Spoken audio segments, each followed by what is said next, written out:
Refresh your home with Ennis Blinds, specialists in blinds, shutters, and curtains.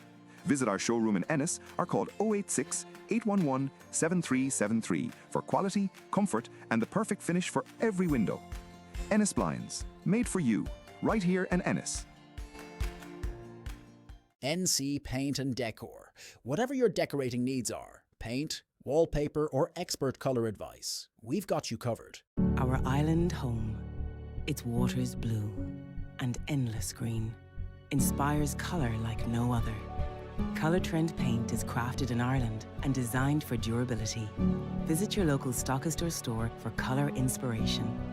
Colour Trend, a world of quality in every colour.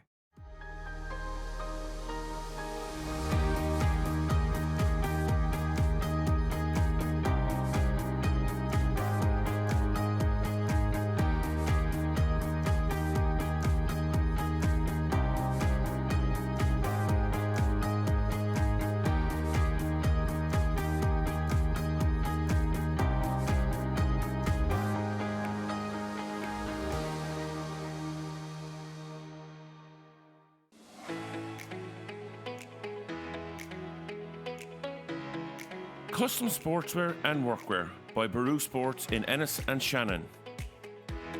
From clubs and schools to local businesses, we design quality gear that looks sharp and lasts. Baru Sports Ennis and Shannon, custom made for your team, your work, your game. Call us now on 061 364 750.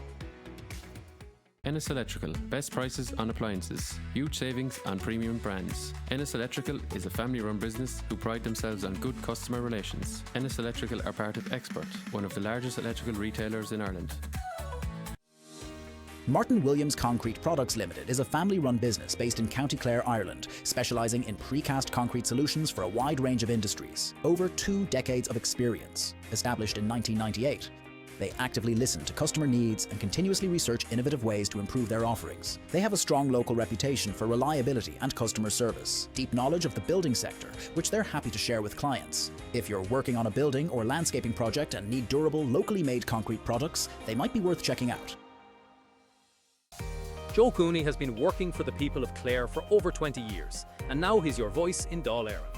From his years representing the Killaloe electoral area to his new role as TD, Joe Cooney has always delivered for local families and communities. Joe Cooney TD, working for you, working for Clare. Here's wishing every good luck and best wishes to all the great players from Eire, Dura Bearfield and Clooney Quin in the upcoming county finals. Best wishes to all. John Nealon and Associate. John Nealon is a Clare BER assessor and engineer. If you need a BER assessment, domestic or commercial, on your property, just call mobile 086 826 2600 or 065 684 4300. Email us on info@berassessorinclare.com. At Precious Pets, we've got everything you need to keep your animals happy and healthy. From nutritious feeds and health essentials to toys, treats and accessories, our shelves are full of quality products at great value. Pop into Precious Pets today and check our Facebook page for the latest special offers. Since 1990, Liam O'Doherty Building Contractor has been building with trust, quality and experience. From homes to schools, healthcare to sport and leisure, commercial to agricultural projects, we deliver excellence across every sector.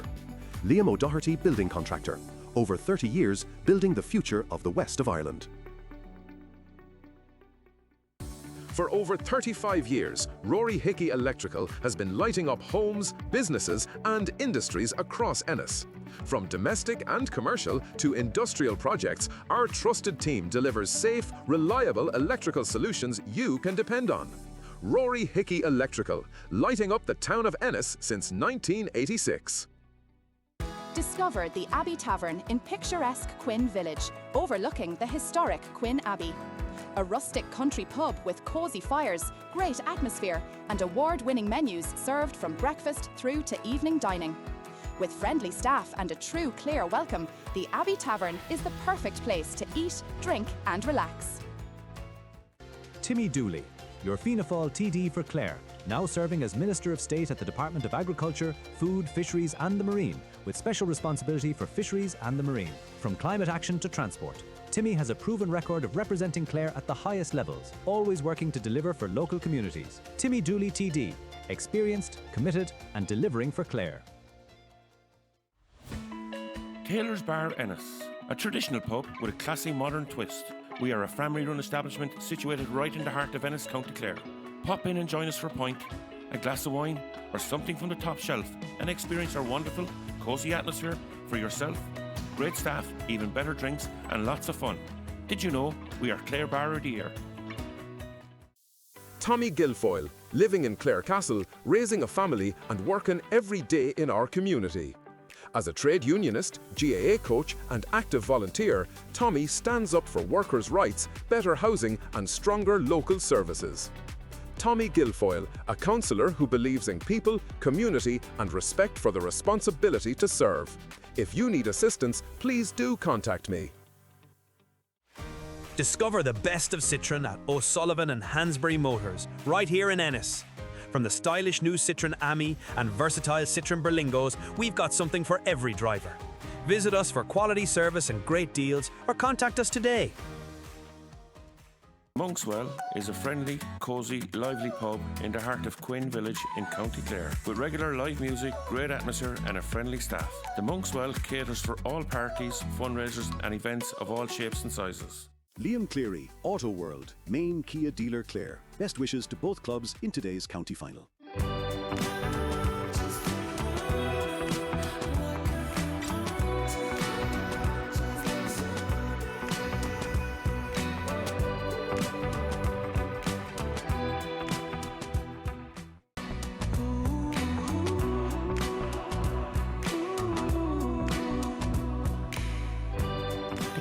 Electric range with 0% APR finance. Liam Cleary, Auto World, main Kia dealer Clare. Best wishes to both clubs in today's county final. Good afternoon and welcome here to the home of Clare GA for this, the 2025 Clare Senior Hurling Championship final between Eire Óg of Ennis and Clooney Quin. Well, it's been a big wait for both of these clubs. 1990, the last time that Eire Óg were crowned senior champions. 1942 for Clooney Quin. Will one of those be ending that wait this afternoon? Game throws in at 3:30 p.m. It's live here on Clare GA TV in association with Stream Sport.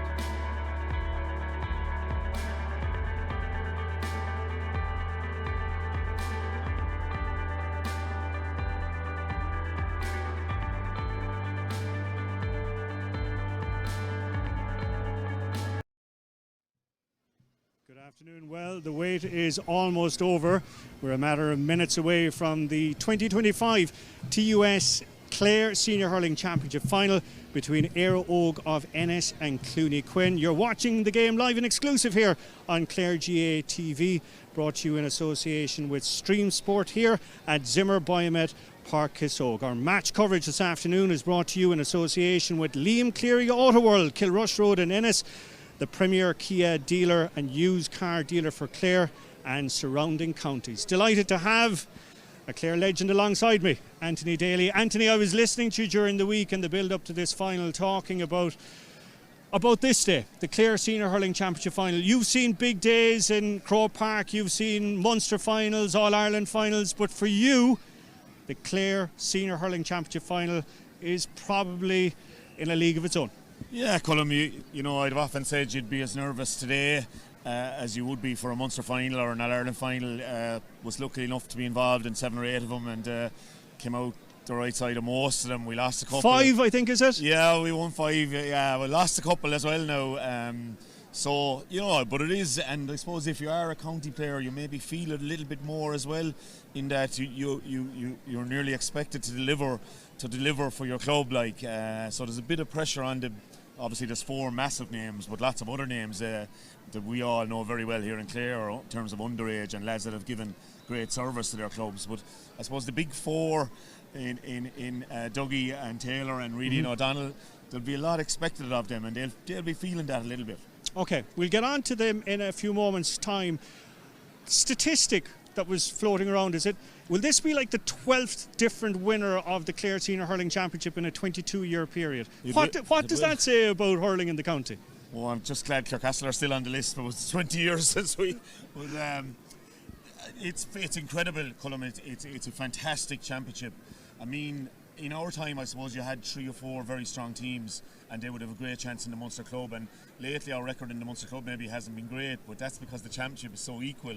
And any one of 8 or 9 teams would fancy their chances every year. Certainly, if you make the quarter final and get out of the group, getting out of the group is the tough thing in Clare. And it's brilliant for Brian Lohan and his management as well that you see so many players in so many competitive games. You look at some counties where they're really dominated by 1 or 2 teams every year. So we're very lucky in Clare. And again today, I was trying to go through it last night and stuff, and it's very hard to split the 2 teams. What's the secret to it all, Anthony? Is it the work that's being done by clubs? Is it the work being done by county boards, development squads, the schools? Yeah, I think since they kind of started development squads, the retention level to players coming from under 14 right and still playing adult hurling in Clare is one of the highest in the country percentage wise. Can't really quote the percent now, but I read it, and the retention level has been incredible, and I think that's what's leading to a lot of clubs being strong and quite even and very little weaklings. I mean, the subs benches there today that they'd start on a lot of senior hurling club teams. Okay, let's talk about the other factor here, the commonality between the two. A famine will hopefully be ending today. We won't mention the word draw or replay just yet, but how do you manage that? Like the weight of expectation, using it to your advantage, or, as I said, that weight then weighing heavy on your shoulders? Yeah, I suppose Clooney were here in 17 and were very unlucky not maybe to win it the first day, and then the Bridges experience, I suppose, in the replay. No, they haven't been really near it since. Like they've been very competitive. Both Eire have been probably more consistent and would have felt they left the final after them. Maybe 3 years ago it looked like they were in a winning position, but of course you'll never have Ballyea beaten, and that's what happened. And they've been in another final just a few years earlier, so they've been very, very consistent. The more consistent of the two, probably a bit more pressure on them then as well. They're Eire Ennis, they're a massive club, and they've been mopping up the football in later years, and there is fierce pressure to take over from the 1990 team. And just on that, Anthony, is the football a help or a hindrance in that regard? Well, I'd say it's a help. They have a nice few dual players. There's 5 or 6 who'll start again next week. So, yeah, I'd say it's a help overall, because you look at the spine of the defence, Kieran Russell and Aaron Fitzgerald, they're, probably better known as footballers, but 2 excellent hurlers as well, and 2 really strong. The football defenders, they're strong and tough and rugged, and when you're coming up against a Peter Duggan today, a Jack O'Neill, Ryan Taylor, they're good guys to have at the back. They're tough. You won't go past them too easy, the 2 of those. Okay, you mentioned Peter and Ryan. Let's talk about Clooney, Quin. Are you surprised that they're here today? I'm not. I honestly felt they had a good chance. Fergal Lynch, a nice bit of experience built up in coaching now. He was in Galway for a while. He was with the Clare Miners. Derek Quin is with him, would have hurled for us and won a couple of championships with us. Was a great forward. Played with Clare as well. And they've been probably the up-and-coming team at underage, Colm. In themselves and I in Kilnamona in the last 4, 5, 6 years, and I'm not, because they've that blend now between the Jimmy Corries and the county lads, and these younger guys stepping forward now, the Cahills and the Derek Hughes and these guys, so I'm not surprised they're here. They had every chance, but it was always going to be, they met Ballyea. How would you going to pick who's going to win that? And ironically, they didn't get much of a handle on Tony in the match and still won the match, so that's a good sign of them. You were mentioning wing forward there, Jack O'Neill, beforehand to me. Yeah, I just think Jack O'Neill he hasn't, even we did the preview night, he wasn't mentioned that strongly. I know James mentioned him, alright, but Jack O'Neill for me could be a game changer on a day like this. I think he's very close. I'd say a lot of people would feel himself and John Keneally will probably feature strongly for Clare in the National League next year at least, to get a chance to maybe establish himself for a championship. But for me, Jack is super talented, and if he hits form today, I mean, he's going to take a lot of watching. We've a late substitution on the Clooney Quin team. We've one on the Eire Og team as well. We'll get to that in a moment. Darren McNamara coming in corner forward. Surprised by that? No. I think that was all. When I saw the team name, I would have said Darren Mack. It's because he's been scoring, he's been getting goals. So no, not surprised. I kind of figured it was a bit of a dummy one. The Eire Og change. Jack Collins Jack Collins is a really, really good hurler. Would be on the team, but has suffered a lot this year with injuries. He'd be a certainty, like ex-Flannans, ex-Clare Minor 20. Now, is he 100% fit to go? He must be. If Jerry O'Connor's picking him, he must be ready to go, and he's a big player for them. Okay, speaking of big players, big names, Shane O'Donnell and David Reedy. Have they lit up this championship? Well, what you'd say is like Shane O just hasn't been Cullen where we'd expect him to be. You're so used to seeing him doing it week in, week out with Clare. He hasn't been that good. Now, maybe at club level, his generosity in his play, his unselfish nature, where he's inclined to pop off the ball if he wins a hard ball. At club level, maybe if you're Jerry down the line there for me saying, "Hi, take it on yourself," Reedy has been really consistent. He's been excellent. He's been one of the players of the championship. Yeah, I mean, he really just what you see is what you get all the time with him. And if he's to pick up Ryan Taylor, that's going to be some battle in the middle of the field, and a lot of people are predicting that. Okay. Danny Russell has been shooting the lights off. I think he's 4 off Tony in terms of the scoring charts, and you'd be saying odds on should surpass him this afternoon. I would imagine, because he doesn't miss too many frees, and he's a fantastic, not getting any younger, Danny, but what a pair of hands. I mean, some of the stuff he does, I know if you might have seen some highlights of some of the scores he has gotten over the last few years. Incredible player, and has given Eire Og a monstrosity of service. And for fellas like that, you'd love to see them getting their hands on a championship medal. They're on the other side as well, obviously. It's been an emotional week as well too for the club. It has, and Darren O'Brien lost his brother, and that's a hard one. I mean, they were all united in that, and he didn't play in the football last weekend, and he beat Jewel as well. So yeah, sympathies to the O'Brien family, but you have to handle that on a day like today as well. Like, emotion can go either way for you on a day like this, so it'd be difficult for him in the build-up, but he's a steady, he's good, he's always does his bit for them, and he's strong, clear, wins his own ball, and I'd say he'd be okay. Okay. The lads would have rallied round him. They'd be like, between the football and the hurling, they'd be a very tight-knit bunch, I'd say, the Eire Og lads, and I'd say they would have really rallied round the family. Okay, finally, Anthony, I heard you on the preview night describing this final like a deaf dog. The TJ Ryan quote. The TJ Ryan, yeah, you can't claim credit for that. Yeah. Hard to call, but I'm going to make you make a call now. I know. Well, look, I sat in the car park before I came in, and I was trying to go through matchups and who I'd give the nod to on each position. I was coming up with like 7-all and who'll decide it. So I'm not trying to sit in the fence. I think maybe Eire Og's closeness to getting there in the last few years might just get him over the line. Now that does add pressure, and there's something free about Clooney, so you never know, but if I'm pushed to put my fiver somewhere, I'd have it on the townies. Okay, and you'll be sitting amongst them in a few moments' time. Anthony, thank you very much for that. Well, that is where we're going to have to wrap up our section of the afternoon. In a few moments' time, we're handing up to the gantry to our match commentary team of Owen Brennan and an old pal and an old teammate of Anthony's, James E. O'Connor. They'll be coming up in about 2 minutes' time. But first, we're going to hear from the two managers. I caught up with them a little earlier this afternoon. That was Jerry O'Connor of Eire Og. But first, let's hear from the manager of Clooney Quin. He was the captain in 2017. That's Fergal Lynch. Fergal, you were here in 2017 as a player. What's it like in 2025 as a manager?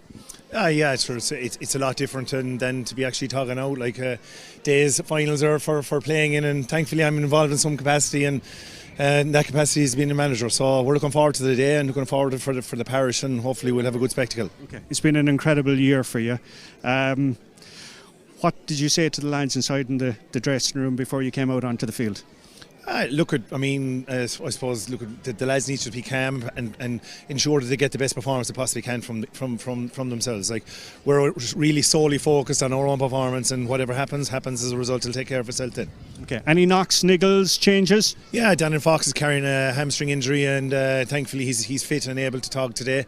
Other than that, we have a full bill of health. Okay, Jerry, a very special day in the Clare hurling calendar. Great to be here. Great to be here. It's been an emotional week for us, though. There was a and it's been an emotional week for us and a tragic week for us because of the sad passing of Bernard O'Brien, who's a brother of Darren, who's playing here today, and son of Bob. And Bob has been an integral part of our team for the last 10 years. So we met up after the funeral on Tuesday night, and we basically pledged that the only way we could really honour the memory of Bernard O'Brien and the O'Brien family was to give an unbelievable performance here today, and that's what we intend to do. Hugely emotional, as you said, but again, trying to channel that in the right direction is key, as you said. It is. Look, it's galvanised the group. We probably met an awful lot more because of the funeral of Bernard over the last week, since Friday week. But we're under no illusions as to what's ahead of us. We're fully focused, and we're fully focused on giving a massive performance here today. Okay, finally, any knocks, niggles or anything like that? No, we're good to go. Perfect. Thank you.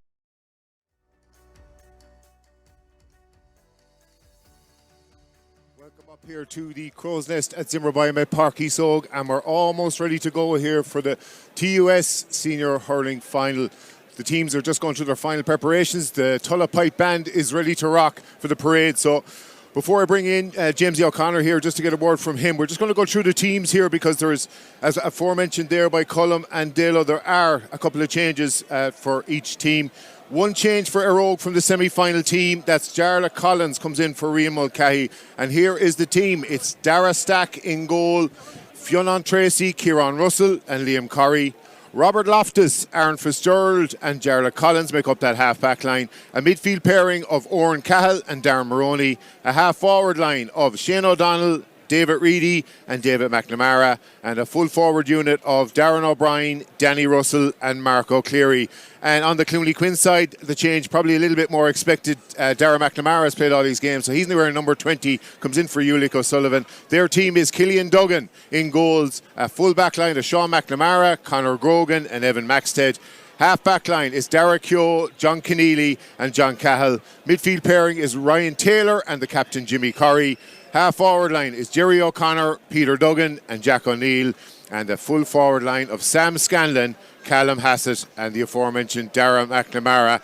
And we're just seeing Eire getting ready for the parade here. Just interesting, Jamesy, bring you in here because during the week there, you know, Peter Duggan mentioning these are the guys you grew up with, the usual lines about these guys are going to put you in the grave. Shane O'Donnell saying the 2022 final was resonated with him, the intimacy of knowing every supporter and things like that. There is something really special about that. They played in Croke Park in front of 82,000. Now they're playing in front of their neighbours, friends, relations. They are on, and you know, I suppose there's a real sense of community, you know, and we saw obviously the flags on the cars around Ennis, and obviously the Clooney contingent likewise, and flags painted on walls, and you know, huge excitement in as I said, in both parishes, both communities, and I suppose look at, you know, this is where every club in the county wants to be in a day like today, and you know, that statistic, 12 winners in 22 years, it's been an unbelievably open championship, and obviously we're going to get another team joining that list on. So yeah, both teams I think feeling that, you know, if they produce their best, they're good enough to get over the line, and you know, I mean, Dalo's been, and I know it's a cliche that it's a 50-50 game, but it really has that feel, you know, that this could go either way. Yeah, and like it is a final of opportunity, you know, because they're not playing a Ballier who've won it 4 times before, or a 6 Mile Bridge have won it in recent years. These are two big gaps, and they will feel it's a 50-50 game from the very off. Absolutely, and maybe arguably a little bit more pressure on Eire because of what happened, obviously, you know, it was 3 years ago. I mean, they had one hand on the cup, probably, you know, had done enough to win on and had it snatched away from them by Ballier, so that maybe brings a little bit of added pressure. Clooney, you know, for a lot of these guys, you know, the two McNamaras, the twins are leaving starts to St. Flannans. I mean, this is dream stuff for them, bonus territory, and they won't feel anything probably like the same pressure maybe Peter and maybe some of the older players will feel. So sometimes though, the time to win it is, you know, early in your career when you don't carry those maybe demons or that baggage. And as I said, look, there are plenty of players on the Eire side as well. Robbie Loftus was in Flannans last year. You know, Fionn Tracy, Jack Collins, you know, obviously Marco played Harty Cup, you know, with Sean Mack and Darren Mack last year. So, you know, Eire have their own young players as well that be keen to, you know, get their hands on that cherished county medal. Yeah, no, absolutely. And young players coming in for the very first time. Jerry O'Connor, I mean, he's scored 112. He's Clooney Quin's top scorer from play. An amazing statistic. And Darren Maroney, both in hurling and football, I know Rian Mulcahy has with him in his first year at adult level, but Darren Maroney has taken to a senior like he's there for 20 years. He has, and I know we lost county finals in 94 and 97, and it was an infusion of youth. You know, Ken Kennedy, Darragh O'Driscoll, Colin Mullen, these young lads coming in maybe the following year, they won, All-Ireland minor titles in 97 with Clare. That gave us that maybe added impetus and that maybe infusion of maybe youth and energy and quality that made the difference, So obviously Jerry and the road management team will be hoping that, that's what they'll get from these young lads. And likewise for Fergal on the Clooney side, I mean, Sean Mack, Darren Mack, these guys are seriously good players. These guys are going to be guys that are going to be playing senior hurling for Clooney for the next decade. And they won't, as I said, carry any fear about today. They've played in Harty Cup finals, Dean Ryan finals. Clooney have won 2 of the last 4 minor A titles. So plenty of big game experience, in those guys' lockers. So yeah, it all adds to it all. And as I said, the pitch is just looking fantastic. We've been blessed with the weather, given obviously the storms we had over. David Hoy's that pitch in fantastic shape. So lucky that the conditions are relatively favourable, although seems to be a strong enough wind blowing down towards the Aldi goal. Yeah, no, definitely the bit of flares there that went up from both sides. There were not to bring any flares in, but there's always a few that get it through. The red and white at one side, the green and red at the other. They're just going through the end of the parade here because we're almost ready to rock it. Time is inexorably counting down towards that first throw in, and it's Brendan Bugler that is the referee today. It's his first county final. He's refereed the Kerry Senior Hurling Final today. He's refereed at Munster Under 20 and at minor level. But this is, for the Whitegate man, is a first Senior Hurling Final here. The parade is just coming to an end, as we said. And Jamesy, we talk about the opportunity to win, but because they both had recent history of losing finals, you also, that fear of not wanting to lose or cannot lose the second final. Yeah, and it can be a huge motivator. Now, obviously, there aren't too many of the Clooney lads that were there at 17. But obviously, I mean, Eire, much more experience, and a lot of those guys, have that maybe memory of 3 years ago. So, but listen, that's in the past now, Owen. You got your last few thoughts now as they come over here, just about to finish the parade, and they've seen it out towards the end.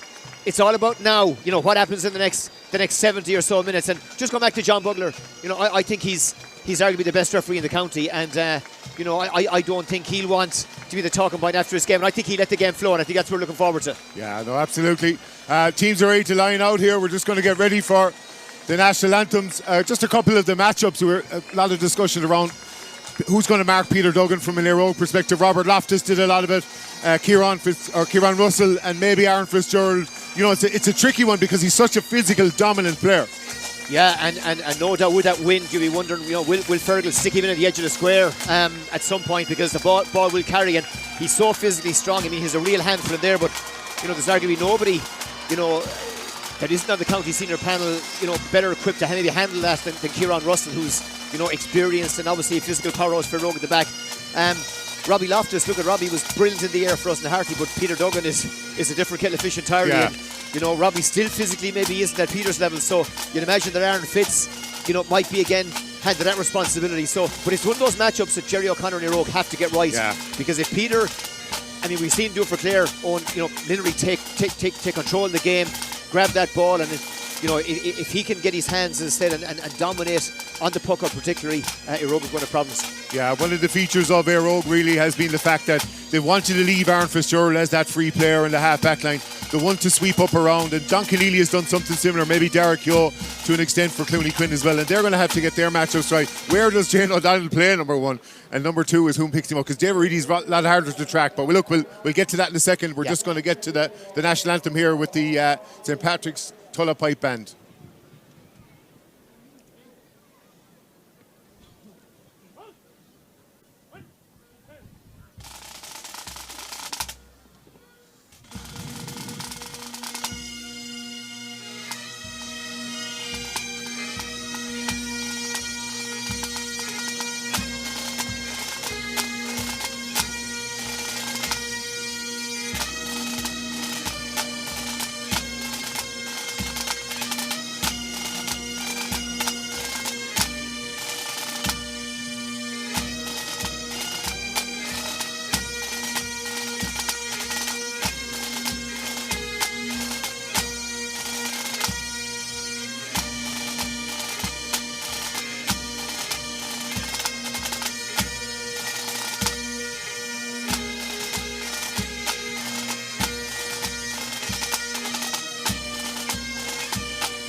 Well, we are ready to go here.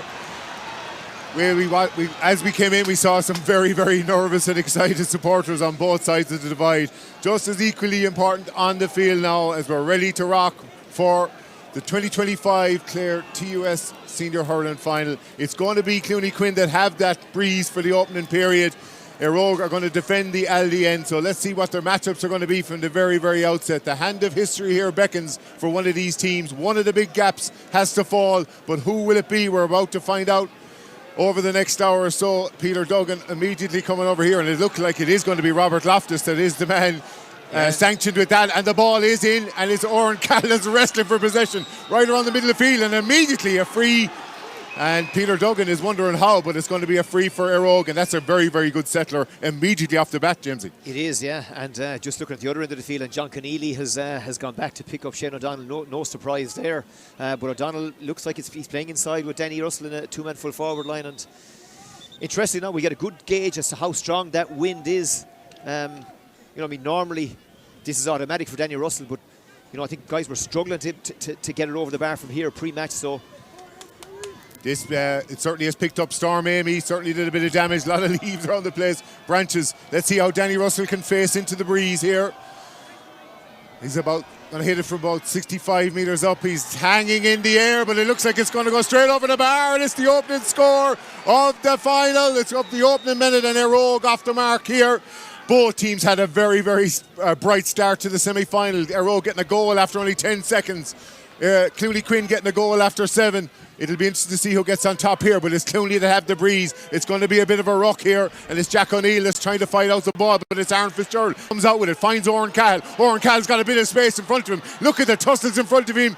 There's players being grabbed all over the place, but that leaves space for Cahill to go straight to the centre. Can he get a shot? No, he was followed all the way by Conor Grogan, and it's Derek Keogh that picks up the pieces here. He's immediately surrounded. Can he get the ball out of? He doesn't. He does first slightly away, and no, John Bowler says play on, and it's Evan Maxted that gets the ball. Every play is scrutinised here as Sean McNamara only gets it as far as David McNamara in the middle of the field. He's going to have time here to pick out Darren O'Brien. Darren O'Brien has it. What can he do with it? He's got Darren Maroney outside of him. He gives it back to O'Brien, and can they get a shot away? There's nobody inside there with a red shot. He's going to have to go himself, and that's not going to reach the target. Killian Duggan feeds that up. He marked Shane O'Donnell the last time they met in 2017 in a big game in the quarter-final. He's now in goals. Can he keep out Shane O'Donnell at the other end? And it's Kieran Russell that goes in to tackle with Darragh McNamara. Gets the ball away to David Reedy. Reedy has the ball. He hasn't got a lot of support in front of him. He's going to have to go it himself. And it's going to be a line ball to Eire. Fergal O'Brien giving that one out. Very, very frenetic and frantic over the couple of minutes. And Oren Cahill expended huge energy, running with that ball. But Shane O'Donnell was looking for it, and he didn't give it to him. And ultimately, no return for it, nothing to show for it. Yeah, interesting that Shane O'Donnell is staying in the edge of the square. He's often started there, but moved himself out the field. Let's see how long he's going to last inside there. It's up to Clooney to make sure he does move out. They want him as far away from the goal as possible. But look who's going towards the goal. It's Derek Keogh, and he's got a straight run inside because the runners have gone up. Oh, what a tackle from Mark O'Cleary. We've been lauding his offensive stuff, but that was an absolutely superb defensive hook. Yeah, and look, timed it perfectly. Great skill to do so. And again, the type of thing that gives the team a shot in the arm. Yeah, and it's Fergal Lynch is getting a little bit of treatment here from Liam Curry, having a bit of a verbal match down below us. It's frantic over we go, but it's important that Eire have the ball, and it's Dara Stack, the hero of that semi-final against Kilmaley. 4 outstanding saves. He gets the ball right in the mix, and it's down towards O'Donnell, but Keneally does well to just bat it away and get it off to Maxted, but Maxted is under pressure from Shane O'Donnell. He gets it away to Jack O'Neill, and Jack O'Neill is looking like he's followed all the way by Jared Collins. He gets inside to Darragh McNamara. He's got 3 goals in the championship. He's going to win a free here. Probably a little on the soft side. He seemed to lose his own footing there, but maybe there was a bit of contact from Kieran Russell. He did, yeah. Kieran Russell just maybe a little bit of a push, maybe had to hurl a little bit high, and looked like he was in position to get the block down. But listen, good ball in from Jack O'Neill. I mean, he's probably been maybe guilty of maybe wasting ball and shooting from distance himself, but great ball to Darragh Mac, and Clooney ultimately with Peter standing over and makes no mistake. Yeah, he doesn't. It's a settling score for Peter Duggan and for Clooney Quin. 4 minutes in, it's their first score. They're going to have to make a little bit of hay here in the opening half if they're going to build up a cushion by half-time. That's a perfect ball out from Dara Stack, out to Jarlath Collins. He offloads out to Fionn Tracy, and he's going to go back. Eire Og have numbers here at the back. Now he's looking for his options up there. Liam Corrie gets the ball towards Danny Russell. Can he get his first one from play? He's got the ball in his hand. He's going to have a shot at the post. He's out here on the right wing. If this goes over, looking like it's going to be off target, and it is. It's an opening wide for Eire Og. Danny Russell just having a go, but you wouldn't blame him. He is their top scorer. And John Bugler just saying to Cillian Duggan, you have to wait for the whistle. This is not a challenge match. Low percentage shot to one. You know, that's one that's from that distance into that breeze. On the sideline, Denny might have been better off just trying to keep the ball in play and see if there were another option available. Yeah, and one of those options for Clooney Quin is Jack O'Neill. He gives it back to Sam Scanlon. Sam Scanlon, who got a start in the semi-final, rewarded with 1-1, just has a shot that drifts to the right and wide. It's a wide apiece here. Very, very cagey so far, but we're waiting for the game to ignite. You'd expect that with two teams that have a lot in the line and haven't won it in a while, but look at that. Again, perfect from Stack to Robert Loftus. Robert Loftus floats it over the top, looking for Marco Cleary. Sean McNamara, oh, that's a beautiful touch inside. Just gets the ball away from him. He's going to be followed by Cleary, but he has options. One of those being Cillian Duggan. Cillian Duggan actually scored a point against Corofin from play, but he opts to go cross field. He's looking for Peter Duggan. Peter Duggan is felled by Kieran Russell, and he gets the free. So it's going to be another free in for Clooney Quin, and they'll take the frees just to settle into the game and build up a bit of a lead. They will, yeah, and a really good play from Sean Mack defensively there. I mean, he's a cool customer, as you know, Leamster student in St. Flannan's, but Kieran, yeah, look at just maybe a bit of an elbow to Peter just before that ball dropped, and you'd imagine again that Peter, you know, won't make any mistakes from this one. Now, Russell doesn't want to go into the book here. He's already fouled Darragh Mack. He's going to get a strong, stern warning from John, but hopefully he won't produce the card. Very experienced player, Kieran Russell. So just had a word there, John Bugler, with Fergal O'Brien just on the line, just to see if there was anything too untoward, and just gets a bit of a talking to, but he'll need to be careful. That's 2 fouls, 2 opportunities for Peter Duggan, and he doesn't tend to miss any of these. He's a very high percentage free taker, as we've seen in the championship so far. He has got 148 to his name, and 40 of those have been from place balls. You can make it number 42 now, because that's his second point of this final. It means that Clooney Quin are 2 points to 1 in front, but as we mentioned already, it is quite a strong breeze, so they're going to have to build on top of that one. Stack had a perfect 100% record, and he keeps that 100% record because David Reedy has picked up the ball. He collected it on the halfway. Well, Clooney Quin are saying that there was a flick back from David Reedy. John Bugler said there was a flick on Reedy first. There was probably a bit of both, but the forward gets the benefit of the doubt. Yeah, and Derek Keogh, you know, is I mean, at the moment seems to be the sweeper. He's certainly occupying one side of the pitch on the puck out, which limits obviously the options for Dara Stack, but he's been money on the puck out so far. I mean, 3 from 3, 2 really brilliant short ones, and perfectly placed the last one to Reedy. Yeah, absolutely. Well, Danny Russell here, he has the chance to score again. He scored the opening one just in the first shot of the game, and now an opportunity here to level up the tie, which would be a very beneficial position for Eire Og, who are against a sizable breeze. Now he's hitting right in front of his manager. It's beautiful. It's just tailing, but it goes just inside the post, and it is a second one for Eire Og, and we're all tied here. Cillian Duggan can't wait to get on the way, and he looks like he's going to go right down the centre. And again, he's looking for Duggan here. Duggan just bats the ball down. He gets it as far as Jack O'Neill, and Jack O'Neill has, for a second, had a bit of opportunity, but gives it back to the captain. Jimmy Corrie has it. Jimmy has had a fantastic campaign so far. Wasn't the best to strikes, and look who's back there. It's David Reedy. David Reedy in his own half back line now is winning the possession. Gets it off to Cleary. He had a quiet semi-final. Can he make amends here? He's got away from the marker. He's going to play inside. He's surely going to take a point. He does, and Eire Og got into the lead. Reedy to Cleary. And he didn't score in the semi-final, but that was a fantastic way to announce yourself into the final. Yeah, and listen, he's a good player, and you don't want him now maybe, you know, building up too much confidence early on. Brilliant ball here. Should be another for Danny. Yeah, play. And this will be another. Oh, can Eire Og get it? Yep. It's inside the post at Danny Russell, and suddenly Eire Og with 3 in a row, 9 minutes in, and now 4 points to 2 in front. That is a brilliant position for Eire Og. 3 of those now coming from Danny Russell. He benefited from the interception on the puck out. Marco Cleary with the other one, and Cillian Duggan now has to reassess his puck-out options. He's going down the right this time, still towards Peter Duggan. It seems that when he comes out the field, Robert Loftus is on him, and when he goes inside, it's Kieran Russell. Now, Sam Scanlon gives it off to Duggan. Duggan, can he put one over from play? Oh, beautiful from the right wing.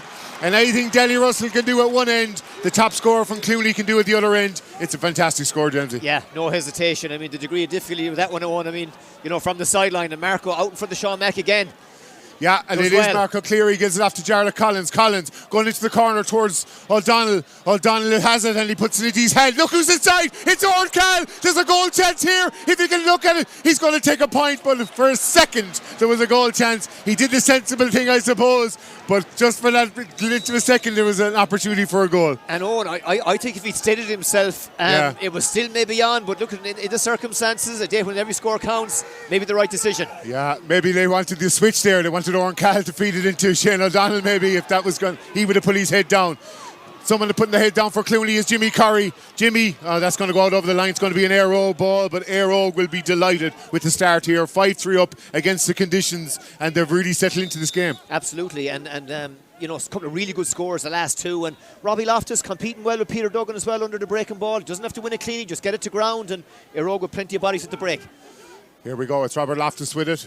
He gets a good connection down towards David Mack. He's marked by Conor Grogan. Conor Grogan says they didn't foul him, which normally means he did. But anyway, it's Sam Scanlon getting the ball after Jack O'Neill. Jack O'Neill is a man that Clooney want on the ball. He's going to put it inside here. It's going to be a foot race between... Oh, Dara Stack just dropped it for a second. But luckily, Dara Mack had gone past him at that stage. Liam Curry has the ball. The rain's beginning to fall here. It's a real squall at the moment. But it's Liam Curry that has the ball at halfway. He's going to feed it inside to Danny Russell. Danny Russell doesn't get it first time, but gets it up. He's got Evan Maxted for company. Gets it off to Cleary. Cleary has scored once. Can he do it again? He can. He can. It's 6-3 to Eire. And Marco Cleary, the inside line with O'Donnell, Danny Russell and Marco Cleary have really tormed into this contest. And they have won the ball again. It's Darren O'Brien gets it off for O'Donnell. Can O'Donnell open his account? He's certainly got away from the marker. Can he put the head down? Oh, it's just gone over the bar. Oh, you would have put your house in him going for goal. And I think John Keneally here actually gets a kind of a block on it. It comes off John Keneally's hurley, and that's what caused it to go over the bar. But O'Donnell, how often have we seen him on in that position? One thing in his mind. But the bottom line, at least they got something out of it. Yeah, they did. 7-3. You couldn't have foreseen this at the start. The breeze is quite small or strong. It's Darren Maroney and Eire are really motoring at the moment. It's Aaron Fitzgerald that's going to bomb up the field here. The confidence is up. The momentum is on their side. And now he looks for O'Donnell inside. Oh, but that is a touch there from John Keneally. Just about dispossessing Shane O'Donnell. Can they get the ball? Oh no, because David McNamara has it. He's got Danny Russell inside him. Danny Russell's going to shoot for goal. Oh, it's a block from Cillian Duggan. A vital block at that stage. It's been all Eire. If they'd capped it off with a goal, it could have been a long way back for Clooney. Huge, yeah. And, O'Donnell obviously causing problems inside now for John Keneally, but you've got to credit the Eire team for, maybe taking the extra pass, waiting for the right run to be made, and then doing their best to find him. But I think Danny there on, obviously was going to have Cillian Duggan. That wasn't one for power. It was one maybe just to try to see, can I put it under him? Can I place it? And as I said, Cillian, that's a really good and more importantly, a vital save, as you said, with Eire very much with all the momentum right now. Yeah, well, it does give Danny Russell the opportunity to take one from a 65. As you mentioned, he has 2 points to his name already. Just denied a goal chance only a couple of seconds earlier. You wouldn't want to be in the terrace right now because the rain is absolutely pelting down. Danny Russell, can he make it 8 for the Townies? He can. It is 8-3 and Eire into the ascendancy by 5. Now Cillian Duggan, Clooney needs some bit of inspiration here. It has all come from Peter Duggan so far, and that's where that puck out's going to land as well. He's got Kieran Russell for company. He's got the ball though. Can he look up? Oh, kind of a half blocked or half hooked maybe perhaps. Now it's Aaron Fitzgerald that picks up the pieces, and Darren Maroney gets it off to David Reedy here. And Robert Loftus, Eire have plenty of numbers at the back, and they're able to break with a lot of pace. Jarlath Collins didn't get it up first time, and Ryan Taylor, we haven't seen him on the ball too often so far, but that could be a vital one because he's after winning the free for a push in the back and a chance for Peter Duggan to get a forward point. Yeah, and I was just going to make the point on that nearly 14 minutes in, I think that's maybe arguably the first time that we've seen Ryan Taylor in the action, and Clooney can't afford him to be marginalised. He's got to find a way now to get into the game, to impose himself and, provide some assistance to Peter up front. Yeah, there is an over-reliance on Peter Duggan, but in fairness to him, he normally delivers. Now he's looking for a 4th point here. They are 5 behind, but there'll be no panic stations here from Fergal Lynch and his men. 60 metres out here. And it's going to be floated straight over the bar. It was time to stop the rot. Eire had got 4 points in a row. And it was 5 minutes since Clooney Quin's last score, so that's an important one, just to break that little bit of red momentum that has been flowing. And Dara Stack here now goes out to left as well. He's looking for David Reedy again. Look how many green and red shirts are around him. And the ball breaks towards Peter Duggan. Can he win a foot race here with Robert Loftus? He was kind of shrugged off the ball. And David McNamara has it. He's down to the left corner, but that's where Dara Stack is, or Dara Keogh, I should say. And Dara Keogh is covering right in front of Shane O'Donnell. John Keneally's marking him. Dara Keogh is directly in front of him. Now, ball down towards Callum Hassett. Doesn't win it first time. Fionn Tracy has it. But it's Robert Loftus picks it up, but he's robbed by Sam Scanlon. Scanlon now gets it out here. And it's beautiful. It's Jerry O'Connor. Jerry O'Connor's got 112. Is it going to be 113? That looks like it's just going to... Oh, it's just gone to the left and wide. An opportunity there for Clooney to get 2 in a row for the very first time and just put it wide. It's only a second wide, but every one of those when you're a couple of points down is vital. And Reedy on it again, and he's going directly for the goal. He's got Jimmy Curry on his shoulder as well. Oh, it's a great little flick from Jimmy Curry, and a timely one as well, because it looked like David Reedy was meaning business. Ryan Taylor's lost his hurley. Now, what can happen here? There's a bit of a scramble. This possession could be vital. Who's going to pick it up? It's David McNamara. He set up a goal chance for Danny Russell. Only a few minutes. Can he take a score himself? Oh, it's just going to go to the left and wide. Now, a couple of misses starting to come in here, but there's only 2 wides apiece. We're into the second quarter, and already it's 8 points to 4. Eire in the ascendancy. Killian Duggan looking out here. He's finding John Cahill. John Cahill, another one of those. Hasn't been on too much ball so far. He has it now. What can he do with it? He's bouncing off the ground twice. Now, he's going to win a free, and it's going to be from his own 65. Yeah, and a cheap free. Darren O'Brien has to do better there, because, this, you'd imagine should be automatic for Peter. But listen, Jerry O'Connor, by far the happier of the 2 managers, only you'd imagine at this point, because the game, for the most part, been played in Eire's terms. Killian has gone long most of the puck outs. Aaron Fitz is sitting back as a sweeper. The Eire defenders know, just break it. We've got the extra bodies there. And the game, for the most part, been played in Eire's terms.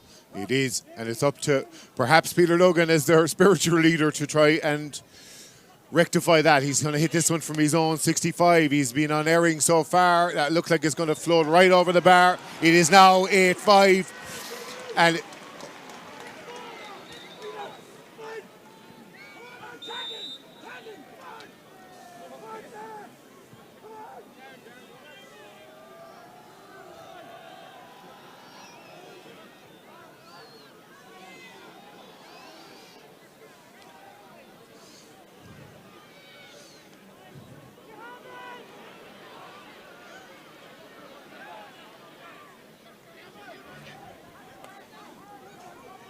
to get a bit tighter on him, and they're trying to isolate Shane O'Donnell, but now they seem to have dropped the player a bit deeper, Clooney, so that's their tactic. You can't let O'Donnell. We saw he almost got a goal, Colm. It's probably easier put it into the net, but he slightly topped it and got his point, but he does look threatening. Okay, let's go back to Jamesy, but first, Owen Brennan. yeah, and it's Eire on the ball again, that sea of red. And it's Liam Curry finds Darren Maroney, because if there's 2 men marking Shane O'Donnell, that means there has to be more red jerseys out the field. John Cahill with a sliding tackle gets off to Ryan Taylor, and Ryan Taylor now can feed Sean McNamara. Can they get something going up front here? It's a high, hopeful ball, but it's going to try and find his brother. It's a good option always if you have the family link. Now, can he get his first point of the championship? He's got 3 goals. That looks to be good. And it's going to be a 3rd point in a row for Clooney Quin. It couldn't have come at a better time to try and break the rod. And suddenly Clooney started to find their feet, Jamesy. Yeah, and Sean Mack, I suppose how often has he done that in the past? Look for the gutter, but it was perfect ball outside him, and no nerves evident there, no hesitation whatsoever, and straight between the posts, and a poor puck out here under Peter under it. Yeah, and it's the first time Eire have lost a puck out. Could that be significant? Because Peter Duggan has it. He's barreled into 2 players. He shrugged off both of them. Can he get a score? That looks to be tailing. It's just gone to the right and wide. But it was an opportunity for Clooney to eat further into that deficit. it's suddenly at 2 points. They won't be too perturbed with that one, but can David Reedy win the puck out? He has been phenomenal so far. Looked to be brought down, he was. It's going to be a free for Eire Og, and a bit of relief for them now after Clooney building up a bit of momentum. Yeah, and I suppose the smallest man on the field probably has more puck outs grabbed out of the air than anybody so far, but you know, Dara Stack doing a really good job of finding him. Because it's not easy the way Clooney are setting up. You know, they want him to go along. They have extra bodies out around the middle. Eire Og at the same time quite content to try to build it out from the back. But O'Donnell, you know, always there as the out ball. Just sometimes you just have to take that extra pass just for him to maybe, you know, avoid the sweeper or give them the right path where they can get him on the ball. Yeah, I knew you'd be an advocate for the vertically challenged forward out there. So David Reedy certainly controlling matters so far here. It is his second county final, but funnily enough, it's only Eire Og's third since 1990, and 1990 being talked a lot about this week. They want to end that. They're certainly on track to do so far. There are 2 points to the good, but they are against a strong breeze here. We're 20 minutes in and an opportunity. Denny looking, I think, there to see is there something on. He's looking for maybe a run. Possibly just maybe outside his range, you know. Well, this has been brought in this year. The water boy is about to get it, and it's Niall O'Connor, son of the manager Jerry, that's going to get a yellow card here. You can't enter the field bringing messages and water. The towel. So it is going to be Danny Russell. He has limited options inside. Shane O'Donnell and Mark O'Cleary around the edges of the square. Derek Keogh on his own. They don't have anyone in the full forward position, so it looks like Denny's going to have to go for this one. He had success from 65 metres. Can he do so from halfway? It's certainly going to... taken from under the bar by Cillian Duggan. And Cillian Duggan here finds Derek Keogh, but he's going to have Darren O'Brien for company. He doesn't pick it up straight away. O'Brien does enough to spoil it. And O'Donnell is on it. No, he is taken off the ball there. There's a bit of a scramble here, and that's good defending from John Keneally. Gets it as far as Jack O'Neill, and Jack O'Neill wins a free. A bit of relief for Clooney. And because Eire Og didn't score it, now Peter Duggan is coming out to have a go, and he has a better advantage with the win, but it is a long way out. It's his own 45. Yeah, and at the same time, you know, he's not coming back unless he feels it's on. Yeah. But just felt to own that, that you know, Danny was looking, maybe had doubts as to whether, you know, he was going to have the distance, and neither of the two boys inside maybe, I think, spotted it. And there was an opportunity. Clooney really had just the one extra defender back, and maybe a chance missed. Yeah. Well, let's see if this is a chance gained here for Peter Duggan. It's gone just to the left and wide. In fairness, we knew he'd have the distance, but almost had the accuracy as well. It's just gone wide. Now, Dara Stack, they lost the last one. He'll be eager to get this into red hands. A fourth wide for Clooney. Dara Stack this time goes out, and he's going to find, looks over towards Peter Duggan. It bypasses Duggan, but it does find Derek Keogh, and that ball is knocked out of his hand. Well, that was a bad decision. I mean, I was in my own mind, I was saying, well, he clearly can't go to the far side because Peter Duggan is sitting on his own out there, and you know, so probably the first poor decision he's made maybe on the puck up, because he's been excellent up to now. Yeah, you just don't want to hit it over to the man that just took the free. And what a line ball that has been. It's going to go harmlessly over the top. It's not going to go wide though, so Aaron Fitzgerald's going to have to play this, but he has support, and one of those being Darren Moroney. There's a bit of afters for Aaron Fitzgerald there. A bit of squaring off with Darren McNamara, but the play goes on here because Robert Loftus has the ball. Now he's got to look around. He's got to find Darren Moroney. Darren Moroney always seems to be available. He's going to look for Mark O'Cleary. Mark O'Cleary, the ball is knocked out of his hand, but falls to Danny Russell. Danny Russell, he has jinked. He's turned. Can he get a score? It's just going to go up. It creeps in. It's going to be a score. It's going to be 9-6. Oh, perfect score. Best score today. I mean, Peter got a brilliant score from the sideline here, but Danny had a lot to do, and the defender didn't do a whole lot wrong. And Peter, can he respond? Looks like it's tailing, is it? It quite immediate. It's gone over the bar, and this is a real marquee event between Danny Russell and Peter Duggan. A tit for tat all the way, and the ball immediately poked out again between Reedy and Jack O'Neill. Jack O'Neill wins this one. But he's got company here. He's going to hit it himself, and he goes high. He's looking for Callum Hassett inside. He's surrounded by Kieran Russell, but it falls to Darren McNamara. Again, Eire Og resolute in defence here. They're strong, they win a free, and Kieran Russell gets a free out for his side, and a bit of relief here just to settle things down again and get them back in the front foot. Yeah, and I suppose, Peter, anything you can do, Denny, I can do better. Yeah. I mean, you know, like we've seen two, inspirational scores, I suppose, inside 30 seconds zone. But yeah, again, listen, Kieran Russell showing all his experience, all his strength. probably buying the free, and again, just taking the sting out of it in a rogue. If they can get to half-time, I think Jerry O'Connor would take this position. 2 up, having played against a strong wind. Well, Dara Stack goes right down the line. He's looking for Shane O'Donnell, and again, John Keneally just does enough to make sure he doesn't get into his hand, because that's one of his major attributes. Now, can they get the ball out? It's a bit of a scrum here, but David Reedy does get the ball off as far. Oh, that's going to be a free anyway. A bit more for Thomond Park than for Cusick Park, but it's going to be a free anyway. Robert Loftus wins, and this is much more like Danny Russell's range. Yeah, and again, Loftus did well there, physical challenge, but clearly a free. And again, Danny be in no hurry now. He'll just, again, take his time.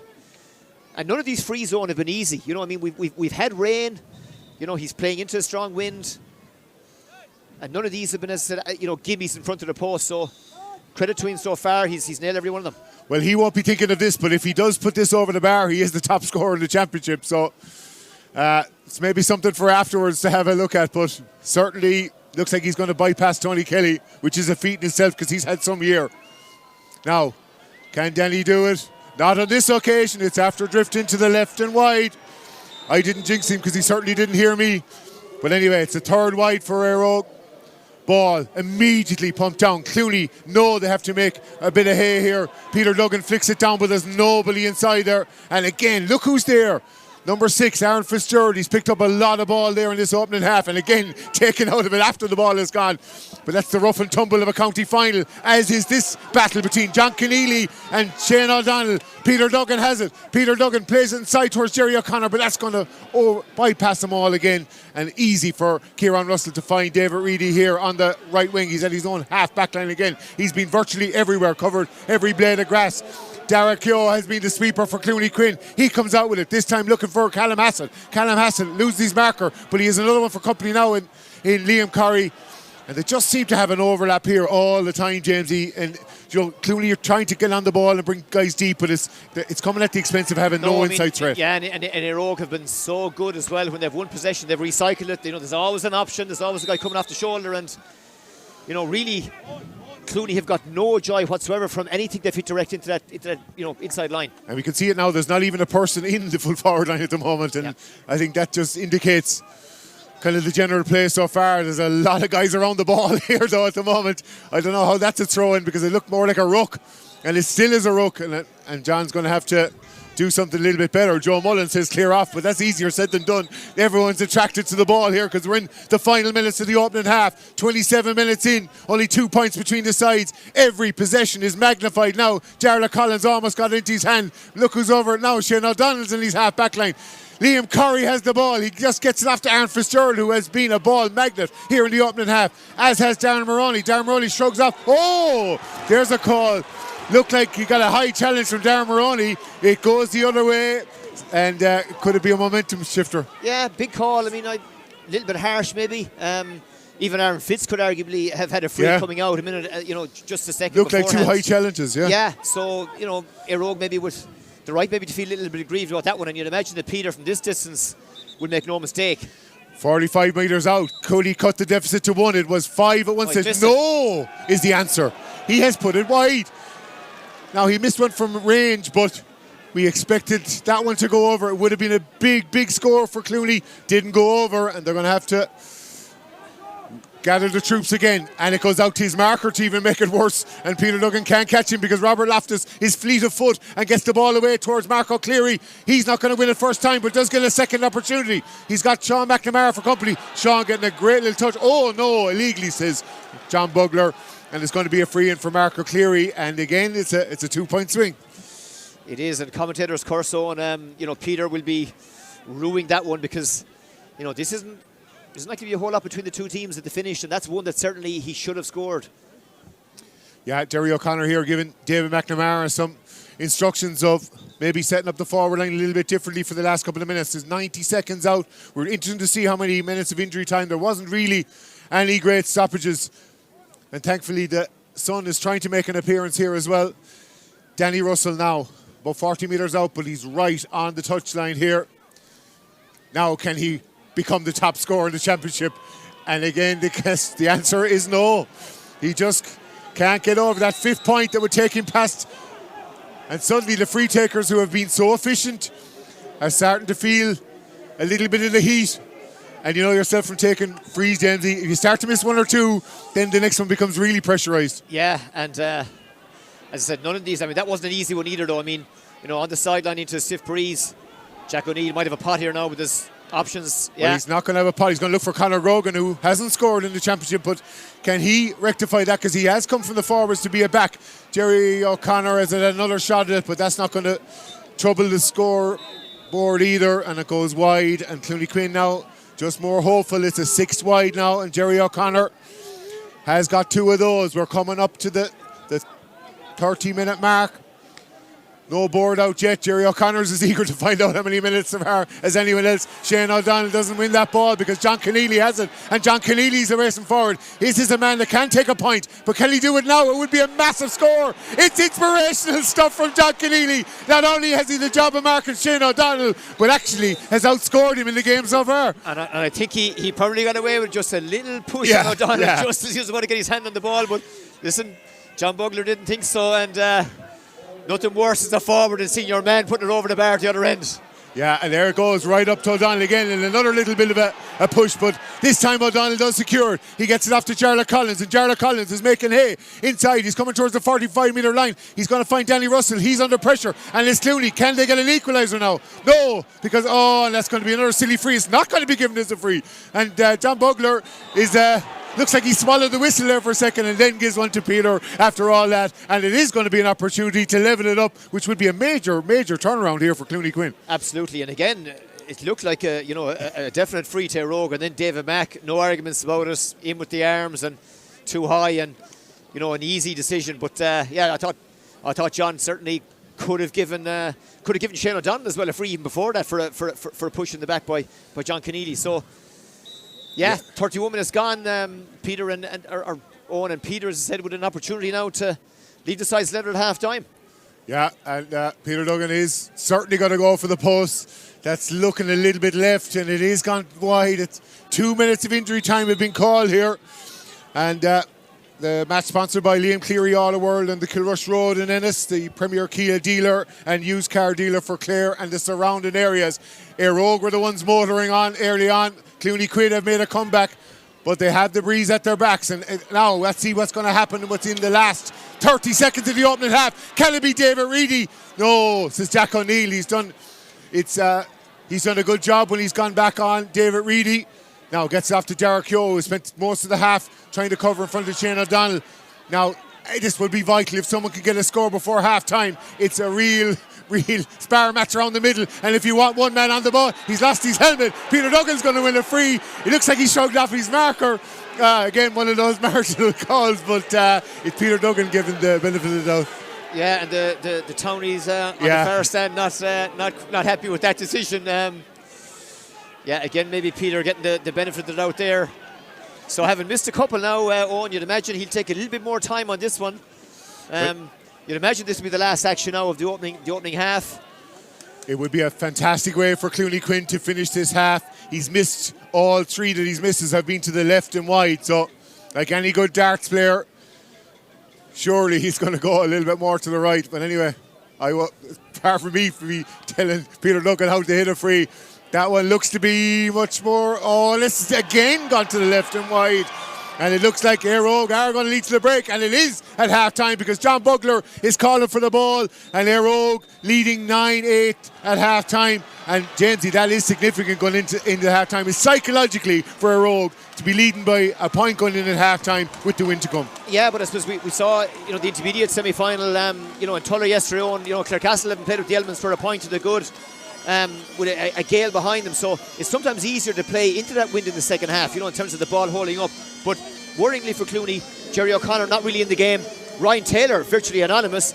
Jack O'Neill, to be fair, has worked hard without maybe a whole lot to show for it. And probably Eire's bigger guns probably doing marginally better. And they're going to need, from a Clooney perspective, more out of Jerry O'Connor, certainly more out of Ryan Taylor, more out of Jack O'Neill, something happening. Derek Quin out to John Bugler at half-time. Much ado about nothing, maybe, Owen. Yeah, well, they're going to be presenting the medals here for the 25, the Jubilee team here from 6 Mile Bridge. Well, we're going to leave it for the moment. Join us again for the second half. It's 9 points to 8 here in favour of Eire. Join us again in a few minutes' time.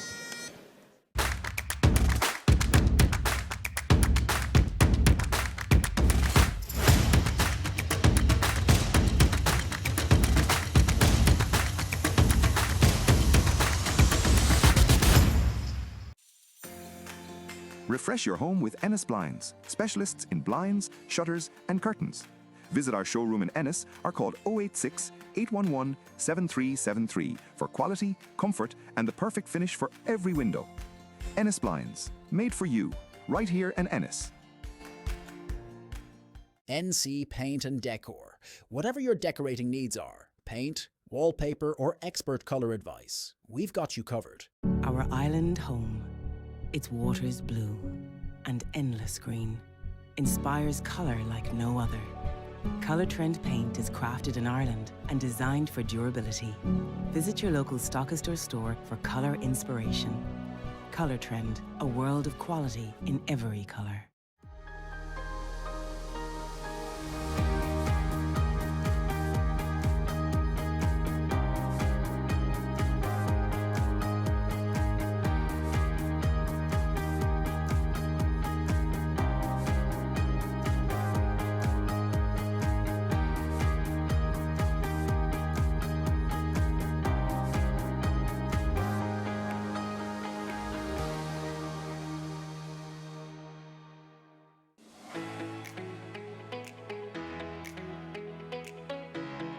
Custom sportswear and workwear by Baru Sports in Ennis and Shannon.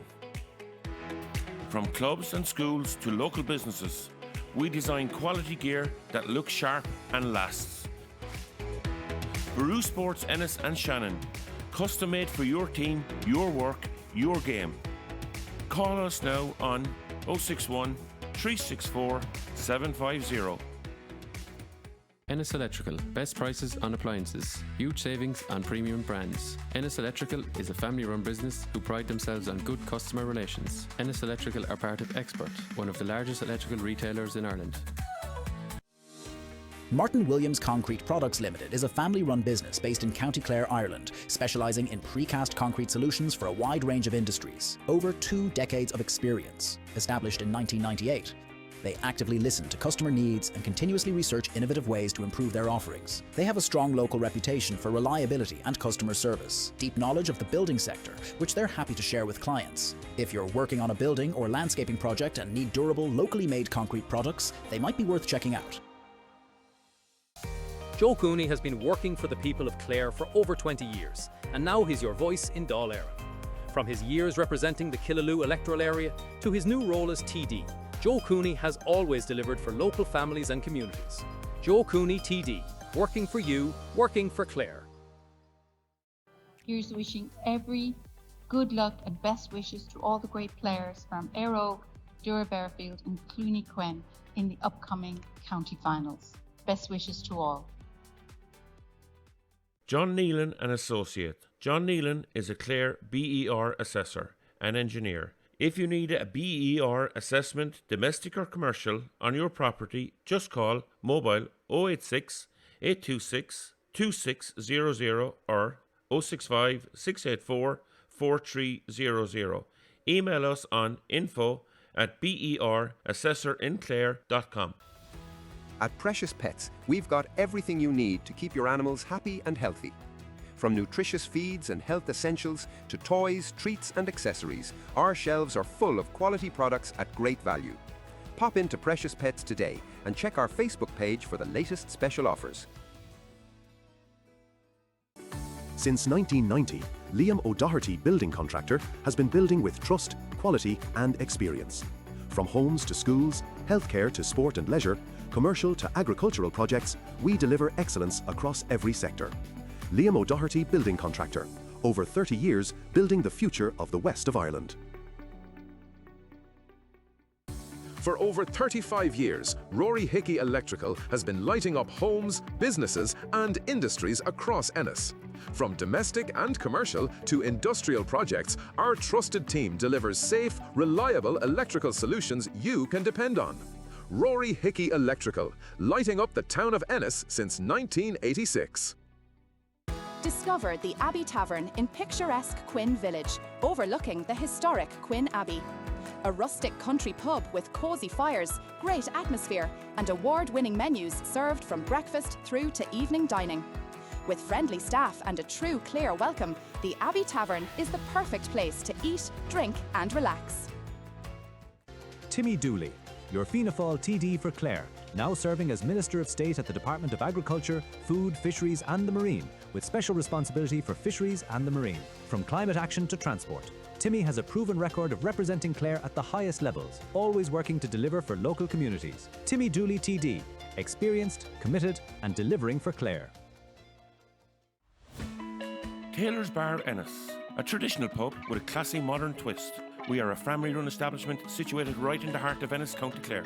Pop in and join us for a pint, a glass of wine or something from the top shelf and experience our wonderful, cosy atmosphere for yourself. Great staff, even better drinks and lots of fun. Did you know we are Clare Bar of the Year? Tommy Guilfoyle, living in Clare Castle, raising a family and working every day in our community. As a trade unionist, GAA coach and active volunteer, Tommy stands up for workers' rights, better housing and stronger local services. Tommy Guilfoyle, a councillor who believes in people, community and respect for the responsibility to serve. If you need assistance, please do contact me. Discover the best of Citroën at O'Sullivan and Hansbury Motors, right here in Ennis. From the stylish new Citroën Ami and versatile Citroën Berlingos, we've got something for every driver. Visit us for quality service and great deals, or contact us today. Monkswell is a friendly, cosy, lively pub in the heart of Quin village in County Clare, with regular live music, great atmosphere and a friendly staff. The Monkswell caters for all parties, fundraisers and events of all shapes and sizes. Liam Cleary, Auto World, main Kia dealer Clare. Best wishes to both clubs in today's county final.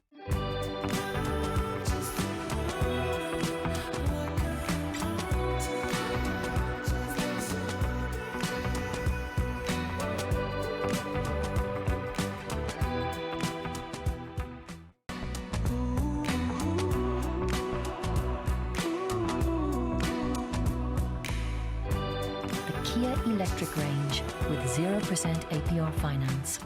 Liam Cleary, Auto World, main Kia dealer Clare. Best wishes to both clubs in today's county final.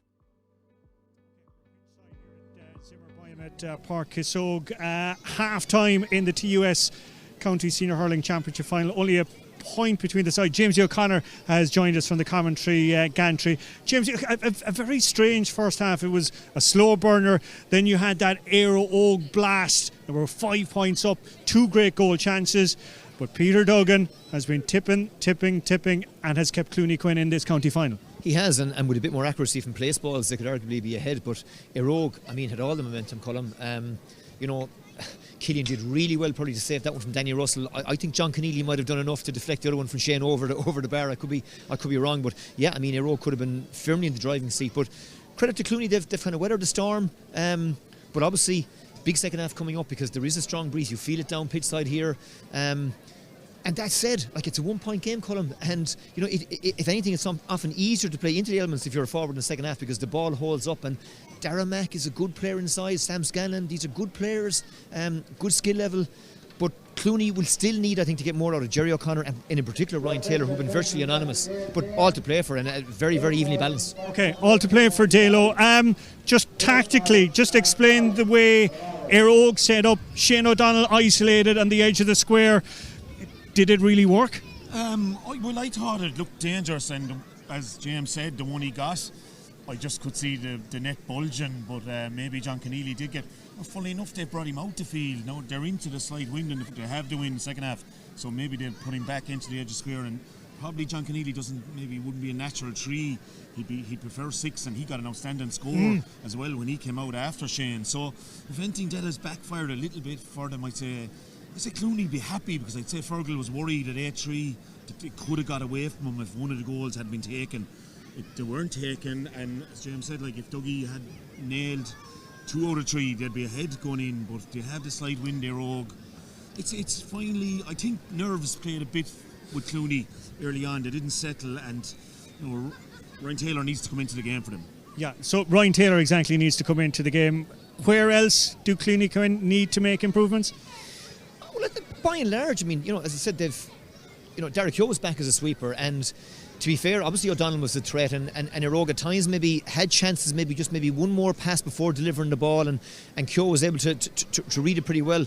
I just think, again, Jerry O'Connor, who's been really good all year for them. Obviously Ryan, we know what he's capable of. And Jack O'Neill, they really need him now. He's worked hard, he's gone back and he's won possession, but they need him to find a way to exert a bigger influence, because really, outside of Peter, I think Dara Mack is the only other Clooney scorer, and that's not going to get it done. Now, that said, it's a big 10 minutes coming up here, Colin, because with that wind, if Eire go 2, 3, 4 ahead, then it becomes a different game, and Clooney will struggle. If they can, keep it tight, well then, as I said, as a forward, it's often easier to play into the breeze in the second half. So, it's still way too early to call it, but Clooney need now, as I said, just to find a way the first 10 minutes, make sure they stay in the game, and as the other said, don't let Eire now go 3, 4, 5 ahead, because then you've got a big problem. Okay, Eire team have just come out onto the pitch. That's your cue to head back up and join Owen in the commentary position.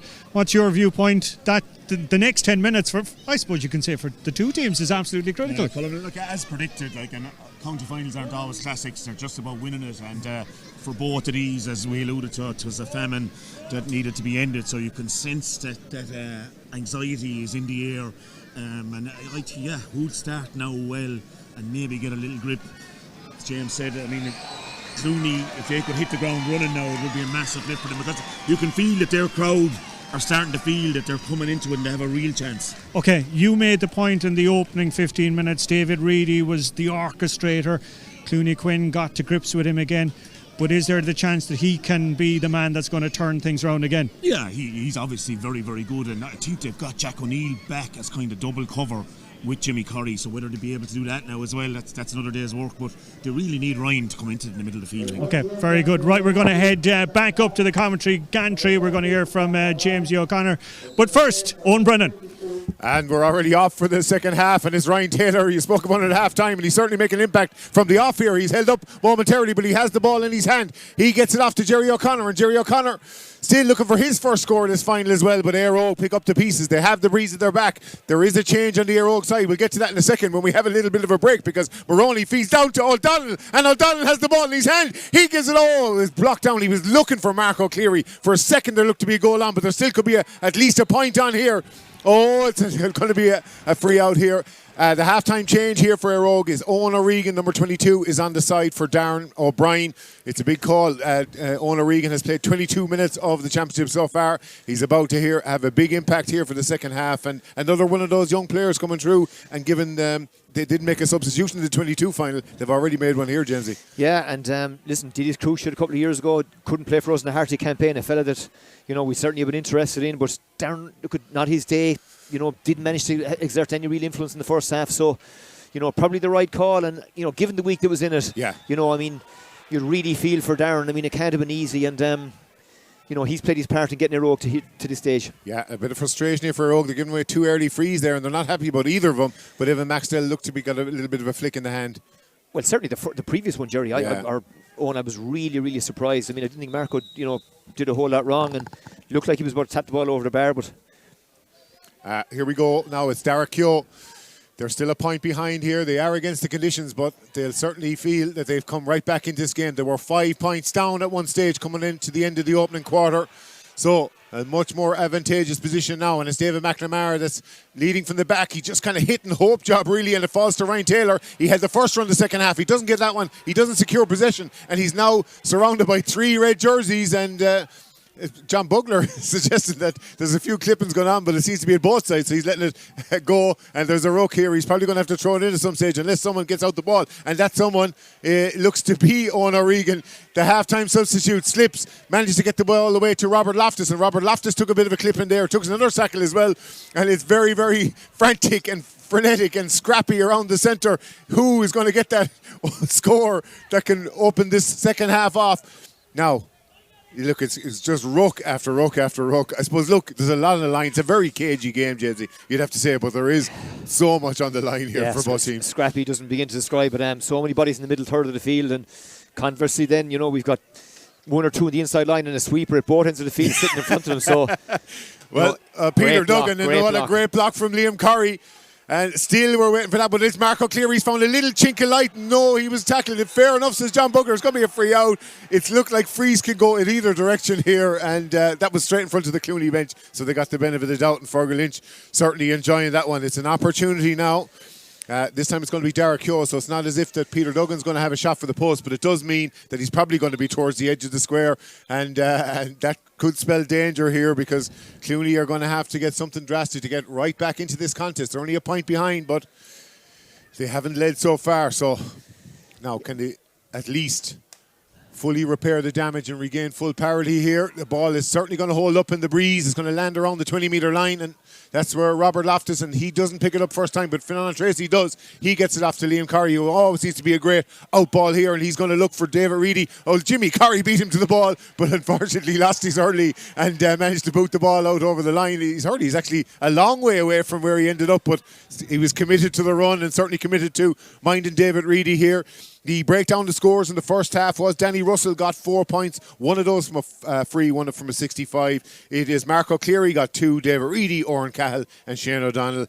And on the other side of it, Peter Duggan dominated the scoring stakes for Clooney Quin. He got 6 in total, 4 of those from frees, while Dara McNamara and John Keneally getting the other 2. Danny Russell with a beautiful line ball looking for Marco Cleary, and Marco Cleary's got 2. Can he make it 3? No, it's just off the upright, and it just drifts to the right and wide. A great opportunity to open his account for the second half, but that's a little bit unfortunate, and the score stays 9 points to 8. Your eyes don't deceive you. That is the score here. It is, and that looks like it's going to be a free for John Callan. It is an opportunity for Clooney just to settle things down, and they need more guys to come into the game, don't they? They do, yeah. And again, look at a lazy tackle from O'Regan, and just prior to that, I mean, Marco did all the hard work. Brilliant catch under pressure from Sean Mack, and just again, obviously, that wind didn't allow enough for it, and, you know, I suppose these are the small fractions going off the post and the wrong side of it. Yeah, and there's still only that point between the sides. Again, it's Derek Keogh. His last one from a similar position ended up around the 20-metre line. Looks like it's going to go a little bit further, but he's looking for Peter Duggan, and Peter Duggan doesn't catch it because Robert Loftus did enough just to distract him from the ball. Again, it's Fionn Tracy that's over it, but he's surrounded by a sea of green here. But it is Oren Cahill that gets on the ball and wins a free and gives the old mandatory fist pump to say we need to get, and there's an ironic cheer from the crowd, mainly in red. It must be said here that we finally got a free, and it's all part of the rough and tumble of this Tony final. It is, and Reedy is I was wondering what Dave Reedy was doing. Looking to go back to take that one, but yeah, this will be in around the house. And O'Donnell, is he under it? No, he's not. He's not, but Owen O'Regan is, and he's managed to win the break, but it's a brilliant block by John Cahill. O'Regan's going to get another opportunity at this, and he's been on a bit of ball since he's come on at half-time. It is Liam Curry who could be an unlikely scorer in the second half. Is that going to go over the bar? Oh, it's close enough, and certainly Shane O'Donnell is going to the bench here to say, was that over the bar? David McNamara was pointing, but the officials were having none of it. It does go to the left and wide, and it is 2 wides for Eire. But meanwhile, it's Jack O'Neill that got it down to Callum Hassett. Was he pushed? No, says John Bugler, and the ball is released to David Reedy. David Reedy has a lot of space for a change. He's going to go for his own 65. He certainly has the wind at his back. This would be inspirational stuff. He does get the first score, and David Reedy has doubled his tally for the game. It's up to 2, but more importantly, makes it 10 points to 8.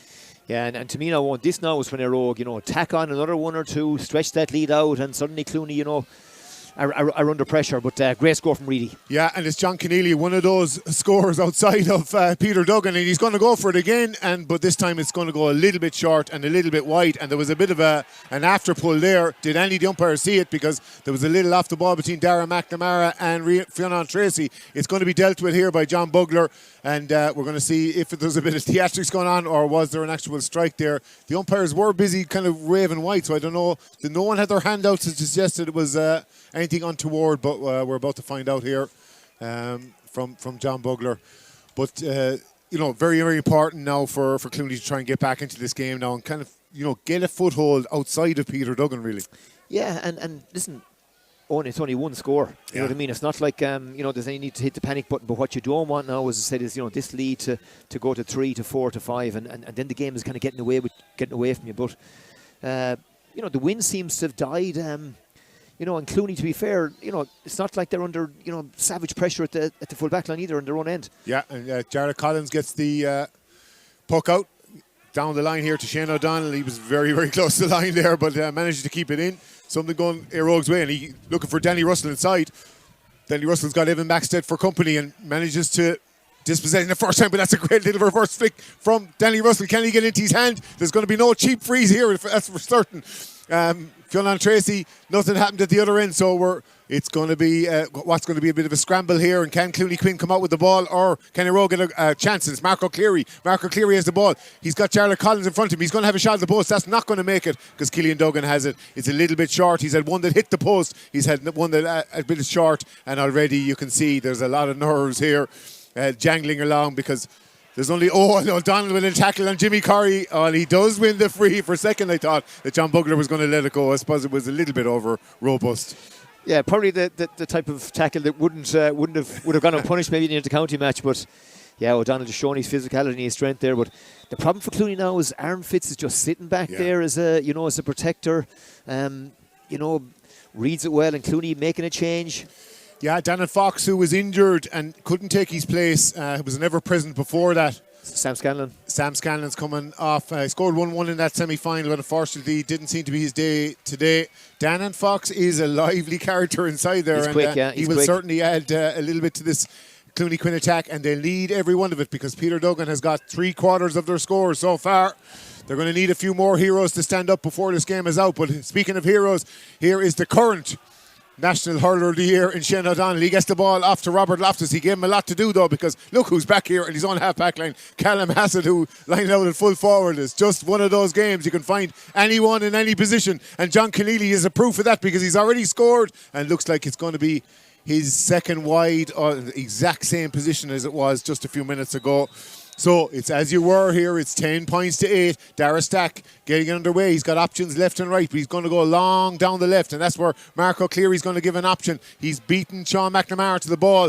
Can he finally open that second half account? Because he's hit the post. He's had one short. That's going to have the distance, and it has the accuracy because 10 minutes into the second half, and suddenly there's 3 between the sides. Yeah, and Marco Cleary's at the better of that battle. That's his third from play on, and just on that switch, Fox has gone inside and Callum Hassett has come out on the middle of the field, and Clooney will be hoping that he can use that size and strength maybe to get on a bit of ball. Yeah, and Evan Maxted gets the puck. It's a more of a hopeful delivery. That's not one he'd be given to Dannon Fox, but in fairness to him, he managed to catch it. He has a bit of intent, but look who robs him of the ball. It's Aaron Fitzgerald. That was a beautiful pick, and can they finish with a score? Because this would put 2 scores between them. David Reedy. Oh, he does it. Whoa, what a score. And what a move, because Aaron Fitzgerald dispossessed Dannon Fox as he was going for a score, set up Reedy, and suddenly it's 4 points between the teams. Yeah, and that's now Eire Og's experience. I mean, brilliant tackle from Aaron Fitz, and obviously Reedy, backed himself under pressure and a brilliant score. Yeah, they were 5 ahead in the opening half. They're now 4 clear, and it's a very, very commanding lead in such a low-scoring game. Ball down into the mix. Darragh McNamara got a hurley to it, but there's always some Eire Og jersey over that ball, and John Bugler says, look, we're going to have to throw it in there. There didn't seem to be anything accruing. Robert Loftus perhaps picked up a little bit of an injury here in that bit of a ruck, and there's a bit of afters here because Fionn Tracy is trying to keep Peter Duggan away from the action, and is he going to have a word with Darragh McNamara? Well, this will be interesting to see if there's going to be a card here or what. Peter Duggan seems apoplectic about something. Yeah. Oh, and it's more than I don't know. Something must be said, or a little dig or something along the lines. We don't need it now. And Kieran Russell now just needs to kind of, just keep his head now. I mean, his team are 4 points up. Clooney even scored in the second half, and Eire Og are winning the game on the pitch, and this is getting uglier. Yeah, then just well, both linesmen now need to get in here and just sort this out and just get the players away. Yeah, well, it started over not much going on, but suddenly it kind of developed into a big melee, and John Bugler now is going to have to sort it out. And and Robbie Loftus looks like he's receiving treatment for a cut to the head, so obviously something that maybe irks some of the Eire Og guys, and Peter not happy, whatever it was. Yeah, no, certainly he was irate about something there. So John Bugler's going to have a talk here with Fergal O'Brien, or no, it's actually Joe Mullins he's talking to here. Meanwhile, well, Robbie Loftus leaving the pitch. He's going to need maybe a little bit of whether it's the stitch or something just to staunch the blood. Yeah, looks like it's Rian Mulcahy coming on just to. Yeah, Rian Mulcahy here making obviously his first senior final appearance, seeing as he's his first year at adult level. a great opportunity for him. We'll see how long he lasts, because Robert Loftus has the helmet on already and is ready to come back into the fray, although there's a little bit of blood there. So whatever happened in that little bit of a melee, well, we have the 2 linesmen and the referee here, so whatever did occur, surely one of them saw something. And there's a lot of conversation, and there's still a crowd kind of assimilating around there. So look, we'll see. Could this be a game changer? Because if it's something major and a major card, there seems to be a lot of concerned players down there. Anyway, we're 13 minutes into that second half. It is Eire that have started on top. They have got the opening 3 points of the second half, and Jerry O'Connor couldn't have asked for anything much better than that, because they've been able to settle back into their stride. They have the breeze, but it isn't that obvious as a major advantage here. Yeah, and you know, the game probably been played on Eire's terms now. And like, this is the problem now, playing into a strong wind. You know, you're maybe going to have to work the ball a bit more, be that bit more patient. And as with Aaron Fitz and his experience, and Kieran Russell, Liam Curry's been excellent as well in that full back line. Clooney don't seem to have the answers at the moment. And, you know, Jerry O'Connor, as I said, not in the game at all. Dara Mack starved of possession really in that inside line. Sam Scanlon gone, made no impact. So, and Ryan Taylor, again, has exerted really little or no influence on. So, worrying signs certainly for Fergal and the Clooney management. Yeah, and kind of worrying signs here, because John Bugler, after speaking to the 2 linesmen, has gone into the 2 umpires now. So he obviously felt that something major did occur, but what was the outcome of it? Now we're just about to find out. And he's again calling over Joe Mullins. So this is like you know, for a game that had, well, whatever bit of flow about it, not high scoring, but certainly in terms of intensity, was certainly there. There didn't seem to be a dirty blow before this, and suddenly now where this game has been held up for a couple of minutes now, could this be a momentum shifter in terms of breaking Eire's momentum at the start of the second half? And still there's no card, and there doesn't seem to be talking to, but he's looking for a number. He's looking for someone in green and red, it looks like. And looks like he's calling for someone from down the field. Okay, it's John Cahill, or is it? Nobody seems to know here for certain. David Mack from Eire. And is it Dara McNamara or is it Dara Keogh? Dara McNamara, yeah. Yeah. So Dara McNamara and David McNamara. McNamara's here looking to be in a little bit of trouble here, getting a small bit of a scolding and perhaps a card as well. We're now gone to the midway mark of the second half. We're into the final quarter already, and it looks like the second half hadn't really caught fire at all yet. But anyway, this will suit Eire. It's eating down the clock. You can imagine 2 yellows here. Yeah, well, just don't know, because there seem to be a lot of negotiation discussions going on here, and the crowd are starting to get, and after all that, there is just a yellow apiece for Dara McNamara and David McNamara. And what is the outcome in terms of he's going to throw the ball in? So look to be a lot of bluster about very little. And Peter Duggan, who was kind of hyped up after that, got the ball and had a shot, but it was blocked down, and now an opportunity, and it looks like Peter Duggan is motivated. Can Dannon Fox win the foot race? No. David Reedy's going to make it. He's getting in front of Conor Grogan. He tried to get it towards Shane O'Donnell, and look who's in front of him, because it is John Keneally, but he has no hurley. He tried to flick it up there. That's for the football final next week. We'll discuss that as we get over the line here. Conor Grogan wins a free, and it's a little bit of relief for Clooney Quin. They're still 4 points behind, but at the same time, it is a chance for them to have a go at the post. And who better than Peter Duggan here?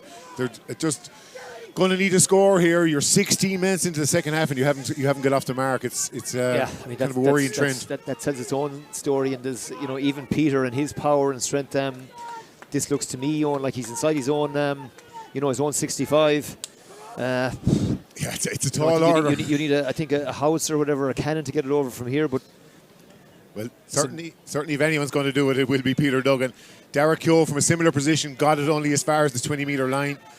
His brother Martin is rating to come in here as a substitute as well. That's not going to be on target, but he's certainly got the length in it anyway. Yeah. But it affected the accuracy, and it does go to the right and wide, and it's not really going according to plan here if you're on the Clooney Quin side, because it's the second wide of the second half. Can Martin Duggan come in? He certainly made an impact in a couple of the games that he's come into, and made a scoring impact the last time out with what looked to be the clinching point. But Oran Cahill now, can he get a fifth for Eire? No, it's not. It's dropped short as far as Killian Duggan, and they're still only 4 ahead. Dara Keogh now trying to pick out John Keneally and get them on the front foot, because he's one of those that can really run at defences. But unfortunately, he's marking Shane O'Donnell, who's not going to let him away with too much. Jack O'Neill on the ball. Now, can he make a burst. He still has Shane O'Donnell for company. He's on his second marker, but he's making hay here. Jack O'Neill hasn't scored so far. He gets off to Callum Hassett, who equally hasn't got off the mark. He looked to throw it up and catch it there, but he actually gets the benefit of the doubt and gets the score. They are off the mark. There is only a score between them, and it's a vital one, just to get something going. Just to get something, and again, listen, it's a 3-point game. It's a 1-score game, and that was a really important score. But I think you're right. I think Callum Hassett might have thrown that ball up and caught it. So Clooney arguably getting these little marginal calls. As Eire Og make another change. Yeah, and it is Tom Kavanagh has come on here for David McNamara, and on the other side, Martin Duggan came on for Jerry O'Connor. He is Clooney's top scorer, but it wasn't ultimately his day today. But whose day will it be? Because Eire Og in the ascendancy here as we edge towards the last 10 minutes of this game. But look how much space David Reedy has, and there's normally only one result here. He looks like will that find inside? Oh, it's a beautiful score at a brilliant time, because Clooney had just got off the mark in the second half. And that's some answer from David Reedy. And he was trying to lose Conor Grogan. Conor Grogan lost his footing, and the question was then, would Dara Stack see him, in space? And on the mark, great puck out found him, and Reedy did all the rest. Yeah, and it's that substitute Tom Kavanagh that's immediately made an impact. He gets it off to Liam Curry, and Curry finding Danny Russell, and Marco Cleary. Can it be point number 4 for Cleary? It is, and what a start. It is 5 points to the good now for Eire Og. We're coming up to the 49th minute, and a 4th for Marco Cleary. What an impact he had. He's been brilliant, yeah. But listen, Danny did all the hard work. Lovely ball, that set from Liam Curry, who's had an excellent afternoon as well. But Eire Og just making better decisions on the ball, and more options, and Reedy onto it again. David Reedy has had some game here. Well, he's dispossessed on this occasion. Again, the commentator's cursing. Conor Grogan's going to win a free here. He's actually winning his second free in a row for Clooney Quin. It's going to be a much more advantageous position for Peter Duggan to have a goal here, but they're going to need every score to try and get into this game. They were 5 points down heading into the second quarter. They're now 5 points down in the last quarter as well, and they're going to need something special, but they're going to have to start with the bread and butter of putting the ball over the bar, Jamesy. They are, yeah. And, even Eire Og 14 points, you'd imagine, 20 points would be a winning tally. Has Peter scored this one? Yeah. He has. Yes. It's a second point of the second half for Clooney Quin, but more importantly, he just cuts that deficit down to 4 here. Can they gather a bit of momentum, or can the Townies start to pull away here? Now, Dara Stack is going to go short this time, finds Kieran Russell and gets it back, and it's a boomer down the field. It's going to be looking for Marco Cleary, but he's got 2 green jerseys around him, one of those being Sean McNamara, but the ball breaks away to Jimmy Curry, and Jimmy Curry, and we're going to go down to the pitch side just for a moment to get their first score the second half Dela until the 18th minute, I think. So, they need something to happen, but they're still hanging in there.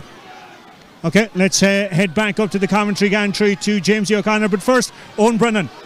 Yeah, a bit of a scramble here, as every possession is really, really important now at this stage of the contest. We've entered the last 10 minutes of it, and it's Callum Hassett. He's already got the first point of the second half, but he is surrounded. This Eire Og team are ravenous at the moment, and it's Aaron Fitzgerald that gets it off to Oren Cahill. Oren Cahill is looking down the field here. John Cahill nearly cut it out, but Evan Maxted looks like he's going to win the foot race with Danny Russell. He does. He's got Derek Keogh around him, but manages to go forward and instead finds Ryan Taylor. Ryan Taylor is one of those that needs to stand up here and go forward, and he is. He's bombing forward.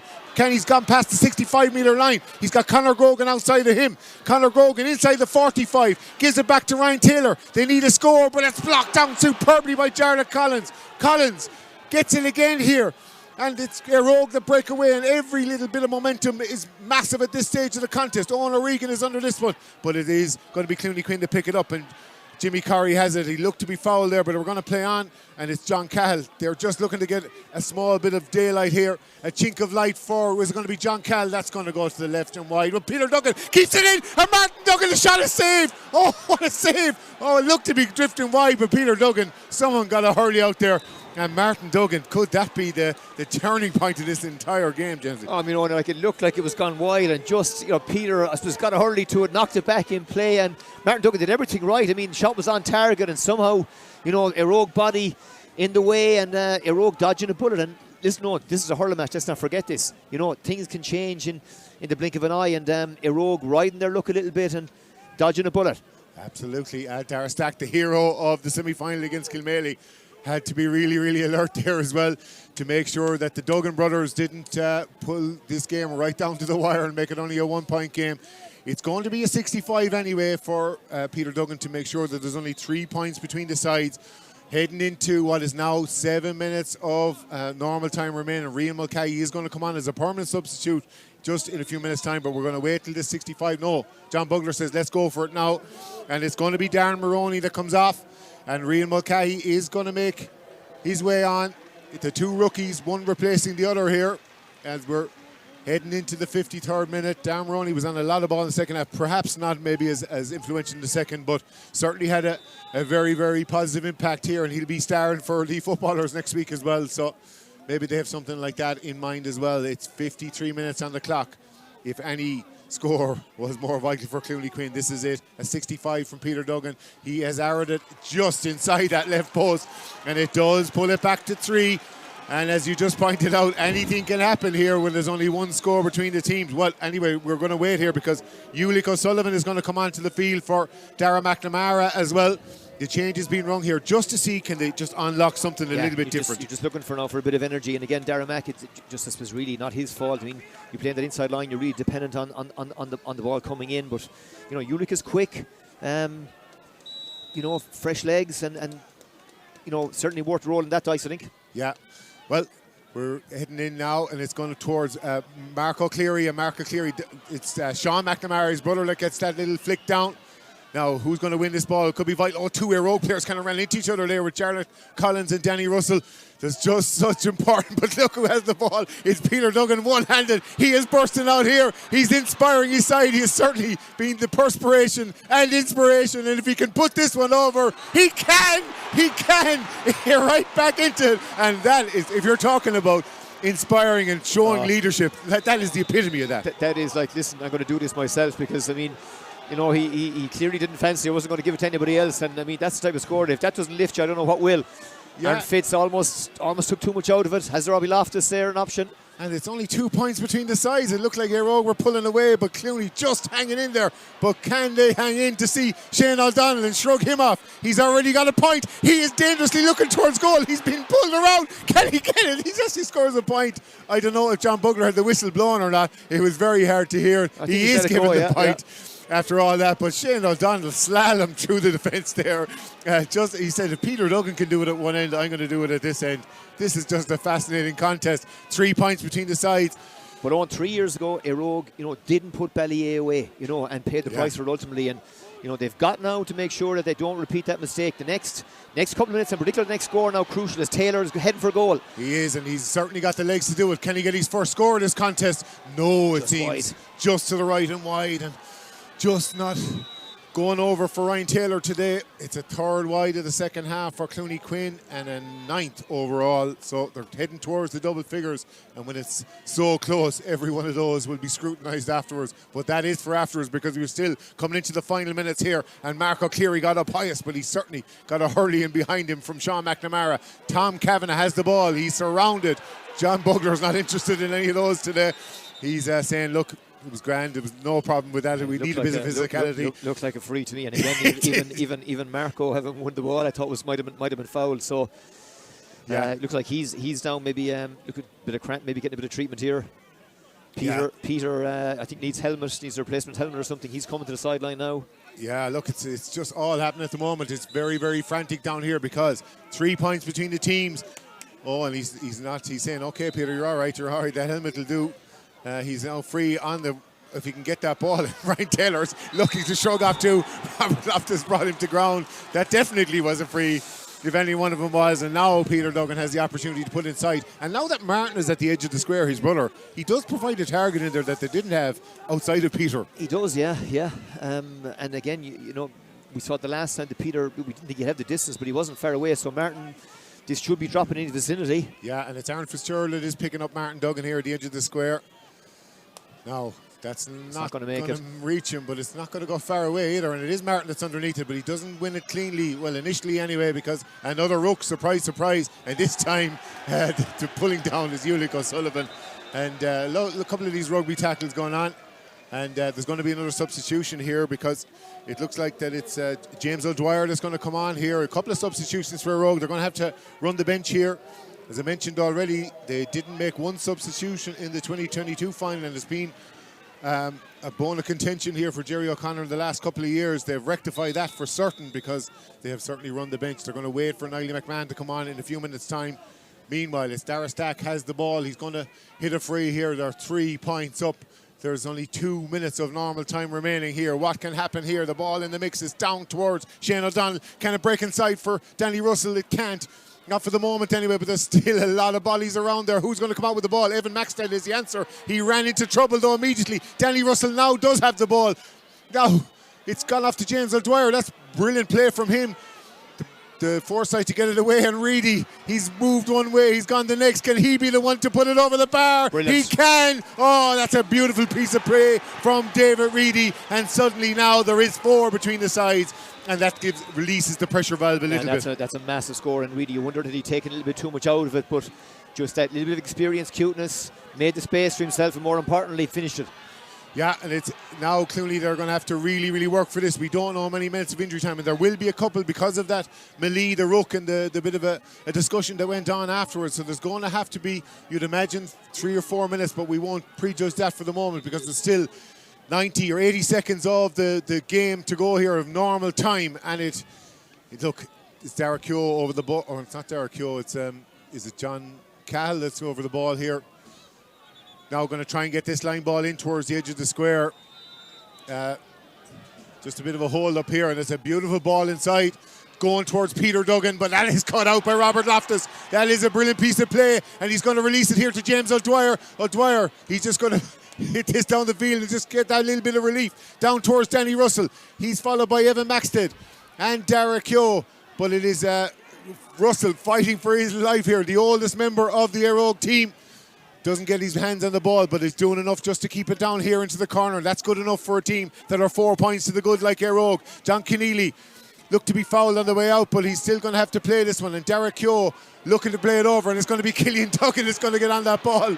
Killian Duggan, one of the survivors from the 2017 final, only 4 of those. They won't want to lose a second one, and he certainly gets the ball away under pressure from David Reedy and wins the free. It's not going to be taken from there, that's for certain, but he certainly had to do a job there. He did. And listen, and Reedy did, or Danny Russell did really well. You know, outnumbered, they managed to keep the ball there, just again shooting valuable seconds off the clock. But Clooney now, you know, under pressure, 4 points.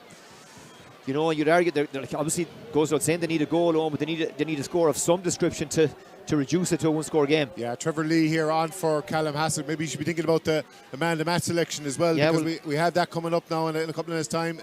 Gildock. 7 minutes at a time, I think. You know, we can hold off on that man of the match for a second. So Clooney they are going to get a chance, no doubt about it. Absolutely, and Dara Keogh, they'll be heartened when that board goes up to say that, because but Robert Loftus, another big win at the back here. Every one of those is inspiration. You can hear the shed rattling every time there's a big catch like that. And Shane O'Donnell is another one to inspire here as he's going forward. He's got Liam Curry in front of him. Liam Curry does pick it up inadvertently, it must be said, because it wasn't the initial pass. There's another ruck to form in here.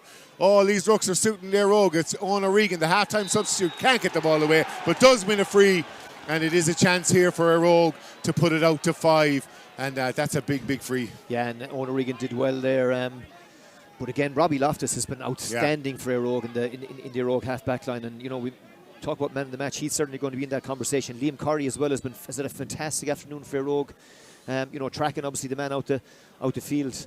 So, you know, big free now for Danny. He's in no hurry, no rush out to take it. But, you know, this again is another dagger if he can manage to put it over the bar. Yeah, Liam Curry coming off. I think it's just a helmet malfunction there.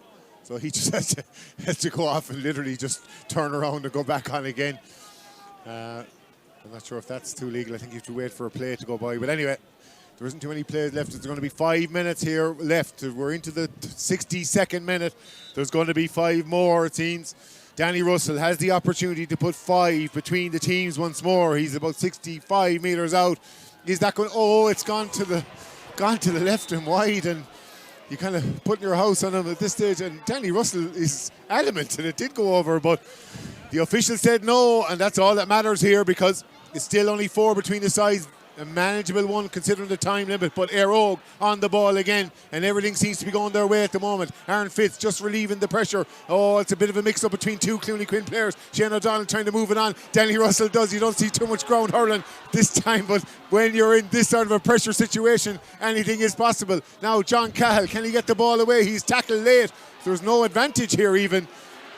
It doesn't seem to be any hand up, and Eire Og win the ball, and it's just like play on. I don't know how there wasn't advantage for that. It was a late tackle. That won't matter to David Reedy because he's bombing through. It was a great tackle to John Cahill had no hurley there. He did really, really well. But as you said, John swallowed the whistle there to that passage of play. Yeah, Jimmy Corrie has it, the captain. What can he do now? He is under pressure from James O'Dwyer, but he gets a second chance at it. He has it here in the left wing. He's going to have to do something here to get it out. He went for a little flick off. He needs to get this ball away. They need it down the other end of the field. There's a bit of diving going on, and John Bugler says, I'm not going to blow for anything too soft here. Instead, it's Jack O'Neill. Now it's gone into the mix, and that's where Peter Duggan and Martin Duggan are. The ball breaks down. Can he be inside? Dylan Fox. Oh, it's a brilliant block from Aaron Fitzgerald, and the ball's actually gone wide. What a block from Fitzgerald, throwing his body on the line. Absolutely. I mean, if you're a Clooney supporter, Fox, you're saying the right man has it. I mean, he's a finisher, but Russell or Fitzgerald just threw himself at it, and clash ball, wide ball. Clooney might feel aggrieved at maybe to 65, but excellent defending from Eire Og, and that Eire Og full back line, to be fair, has been outstanding all day. Yeah, absolutely. Brian McInerney's coming on. It looks like Sean McNamara has a bit of an injury coming off here. He's kind of walking gingerly towards the line.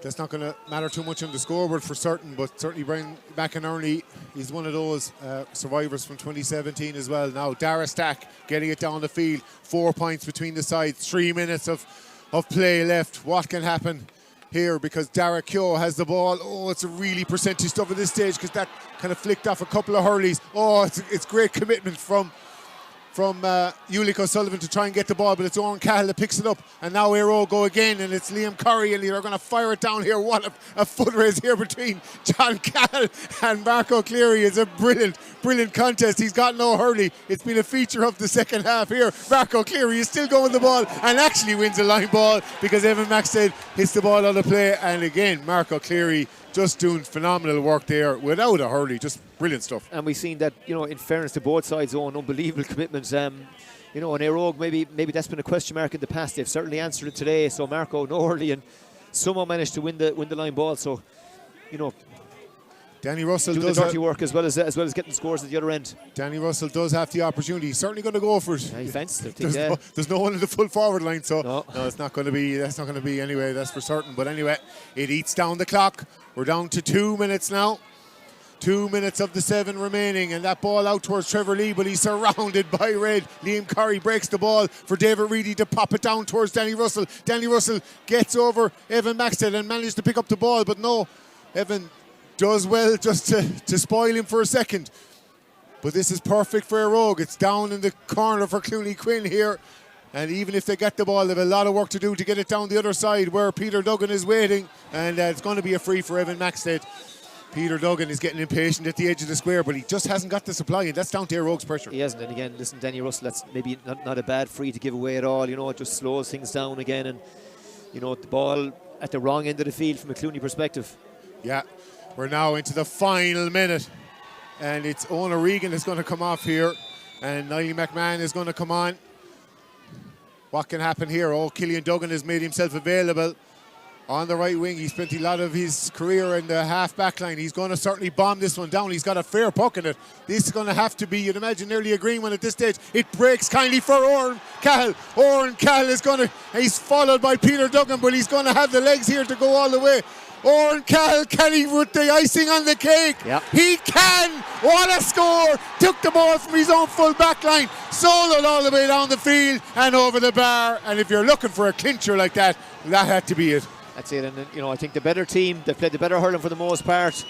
More of their players have probably had those 7 or 8 out of 10 performances than on the other side. And again, fractionally going Clooney's way. Jimmy Corrie just slipping and just barely out over the line. But yeah, you've got John Russell down there. He had the 2 fist clench. He's the only survivor here in this setup from the 1990.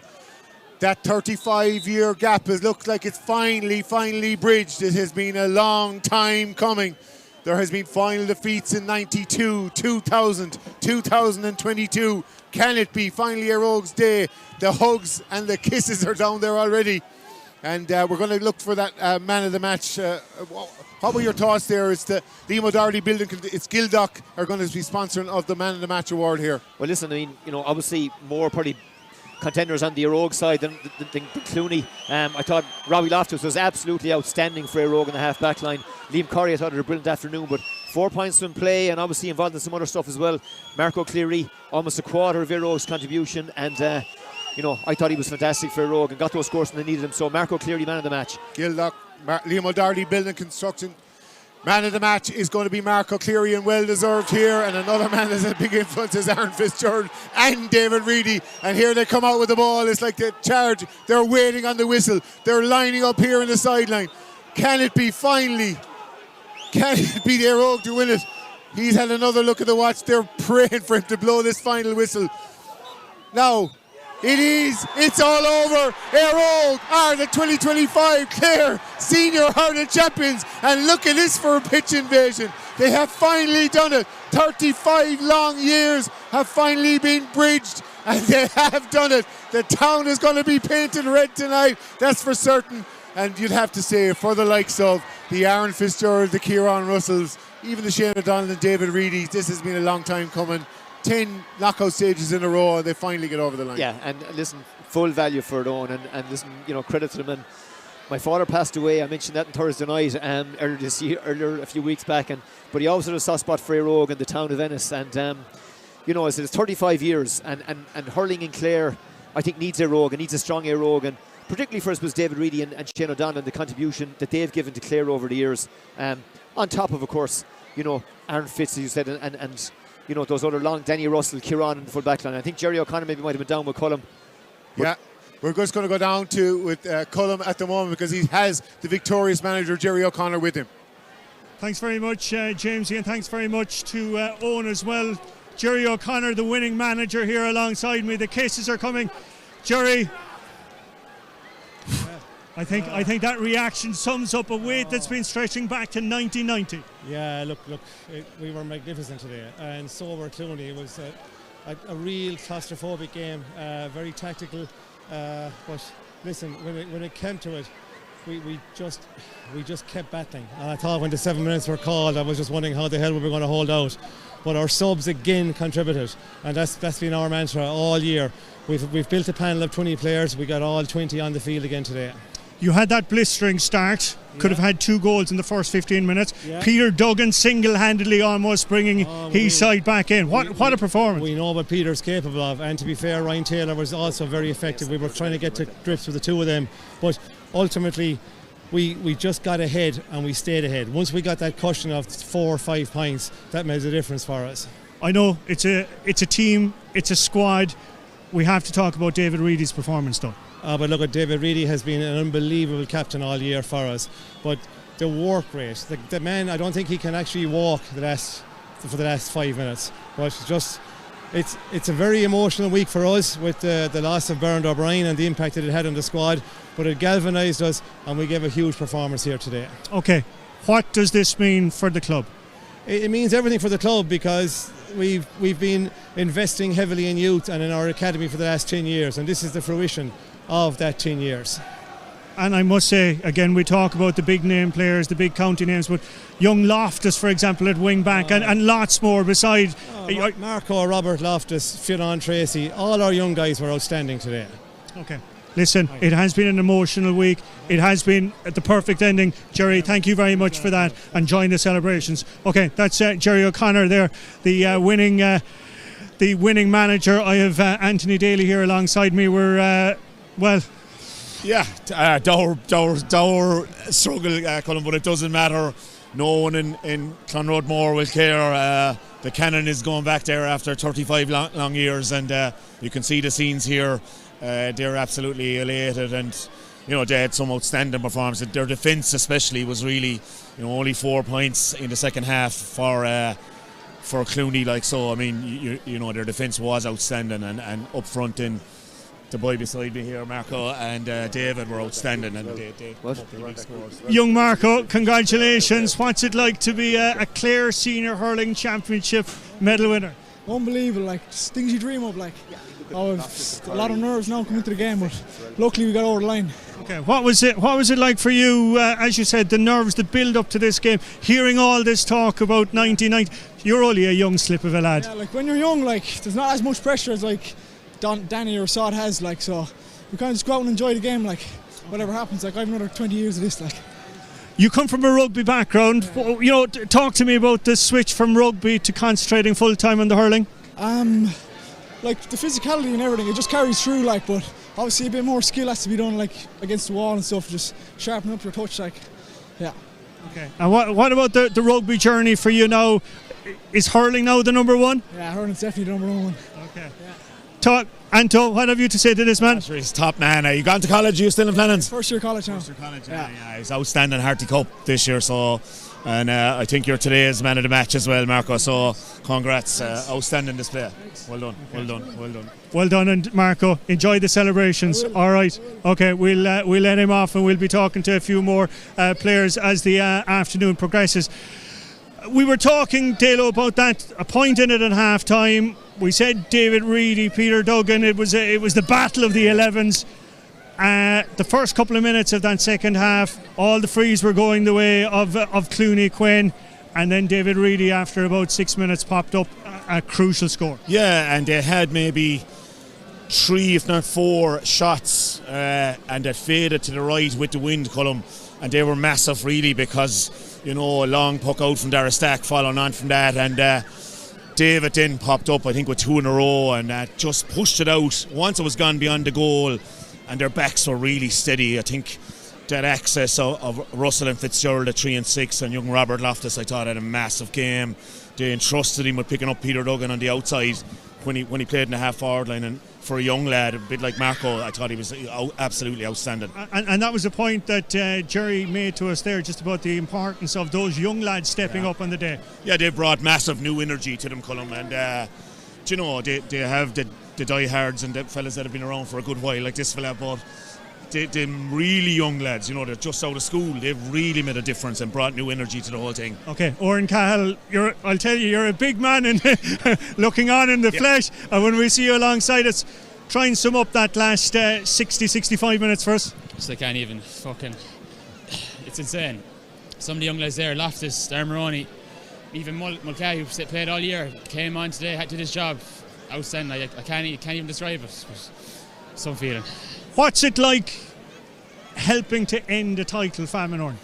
I suppose it's always in the back of your mind, especially since the last time my father was 18, the last one, and he was playing. So it's a long time ago when you put it into that perspective. But listen, this has been building for a good few years. We've been quarter-finals, semi-finals. We never got over the line, so just glad to have done now. So. Okay, Oren, the celebrations will continue long into the night and perhaps beyond. What a score to finish it off the hurley. Well done. And I love the celebrations as well too. Well done to Oren. Okay, I can look up there towards the commentary position and to the gantry. David Reedy, the captain of Eire, is standing by to get the all-important silverware from Kieran Keating. I'm going to hand back up to Jamesy, and first to Owen Brennan.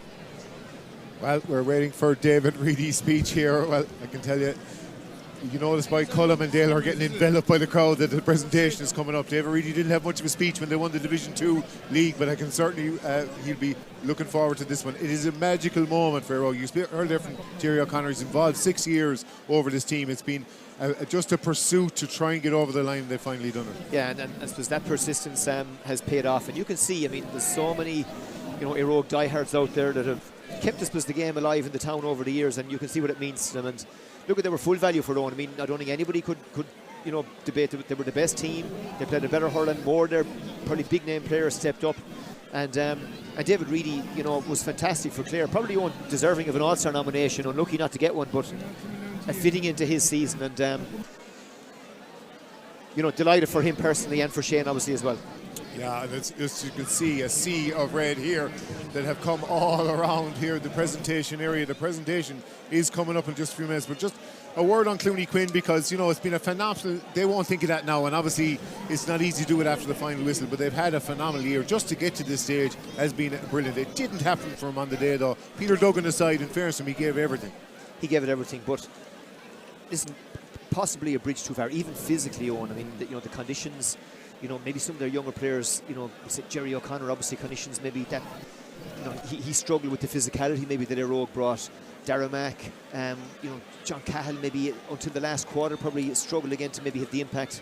Jack O'Neill, obviously Ryan Taylor, you know, by the standards that he set for himself again, and be disappointed maybe that he didn't get to the level that he would have liked. But overall, I just thought Eire Og had that bit more. They won more obviously at the individual battles around the pitch, and when you do that, you're usually going to come out the right side of it. And you know, they obviously had the better goal chances, although that one save, and I don't know whether it was Darragh Stack in the goal, or whether it was Robbie Loftus or one of the Eire Og full backline that blocked Martin Duggan's shot. That would really, coming when it did, maybe put the cat amongst the pigeons, and we might have had a tighter finish. But you know, Eire Og full value, and you know, I suppose in hindsight, from a Clooney perspective, you know, 12 points on is just simply not going to get it done. Yeah, I know, it was that kind of a final, really. It wasn't that free flowing. Maybe it was down to the fact that there has been such gap between their last win. This wasn't teams that had been winning. In fairness to Clooney, they had been winning at minor A level in the last couple of years. They've had 2 titles in the last 3 years, and they will be back. There's no doubt about that. But there is a lot of young players on the Eire Og side as well. And being in the first year for many of them, or maybe even the second year, they said they blooded 10 new players in the last 2 seasons at championship level. That's massive for the future of Eire Og. Absolutely, and it just proves that you don't have to be winning, you know, minor A titles. Once you bring in through, you know, 2, 3, 4 guys every year on. That's equally important, and certainly, as I said, Marco Cleary, Robbie Loftus. Our ground staff here, you know, David Hoey, Mick Dunn and Stephen and all the lads who had the place in immaculate order today, as always. Thanks to all our ground staff for all the work to do throughout the year to have our grounds in as good a condition as possible for county final day. To our referees and our umpires and our linesmen, thank you all for what you always do. And I'd just like to present this year's referee, John Bugler, with his medal as the referee for the 2025 County Senior Hurling Final. Well done, John, and thank you.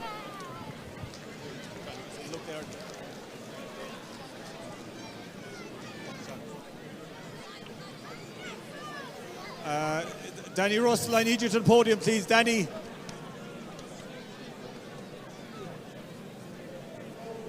To all the staff that work here today, our gate checkers, our shops, people who helped at the parking and all that, thank you all for the work that you do and for giving of your time on days like today. Our scoreboard operators, the staff here in the tunnel, and all the stewards around the grounds, thank you all for your assistance on county final day. To the vanquished, to Clooney Quin, I know you're waiting a terribly long time for the cannon to come to Clooney Quin. It's coming to you, I'm sure, very soon. Going by the youth that we saw on display for you today, the way you performed at underage level and at senior level in recent years, this is surely only a short time away for you. Unfortunately, today wasn't your day, but there are better days ahead for Clooney Quin, and well done to you. To Eire Og, I'd call on David Reedy to come over here to accept, first of all, the man of the match from today's match. Sorry, David. David got voted man of the match in today's game. Well done, David. Sorry. What's his name? Adrian. On behalf of TUS, Adrian is going to present David with his trophy for man of the match.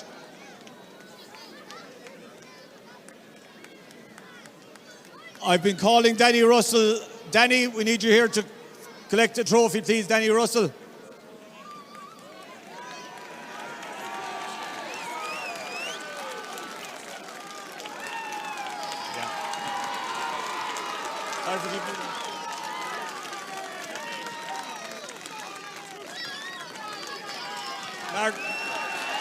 Martin Donnelly is going to present the trophy. So Danny came into today's game 4 points behind Tony Kelly in the top scorer in the championship. He scored 5 today to win the top scorer award by 1. So well done, Danny. Great year.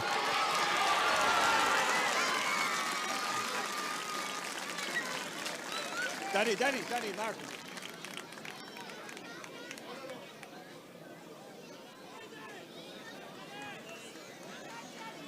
And so, without further ado, I know the townies have waited quite a long time for this trophy to be brought back to the Clown Road Moor, and I'm sure our groundsman would like to get his people off the pitch as soon as possible. So David Reedy, captain of Eire Oak, if you come over here. Tána also on current show, Canon Hamilton, a brother, our captain in Forna, David Reedy. Well done, Dahi.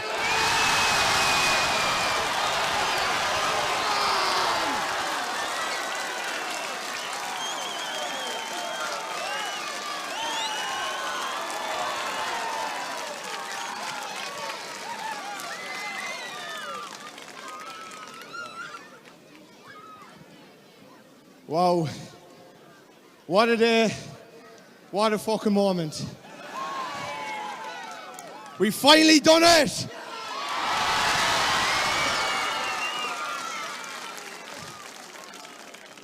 Now, going back earlier on in the year, we won the league, and straight away I said I'm going to keep the speech short and sweet.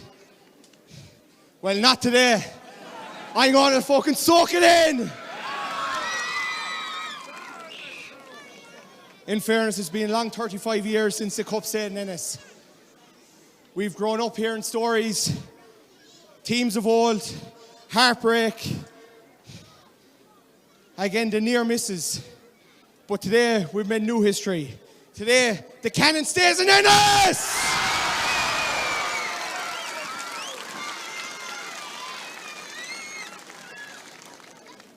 I do have a few thank yous. And again, I'm going to take my time because there's a lot of people to thank. Firstly, to the county board and to TUS. The ship that he ran this year has been unbelievable. Right from the start of the year, schedule put out, dates, times of games. It made it easy for players to plan the year. Again, it's a credit to you, the new ship in County Clare. Again, massive thank you to TUS, sponsors of this senior championship. To the referee, John Bugler, and your team. It's never an easy job. Again, when two teams go hammer and tongue like today, but the respect those players have for you, the way you explain decisions when you make them, it's a credit to you and your parish of Whitegate. Well done.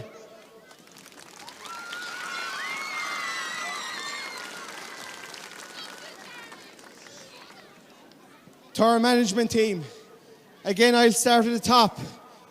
Jerry O'Connor, when you took us over, you had two objections. The first was to build a player-led environment. And by God, when you look around the 15 players on the field, the 15 on the stand, you can take that objection because you certainly did that. But the second objection you had, the second one was to bring the best people around you and around the setup. And when you look by your side, when you look up into the stand, and what you brought around you, again, that's a tick. Again, Liam Cronin, we'll forgive you for being a Limerick man, but two trainings were never the same. Again, it was a tactical masterclass from every game. Video analysis, no stone left unturned. It was unbelievable, and we thank you, Liam.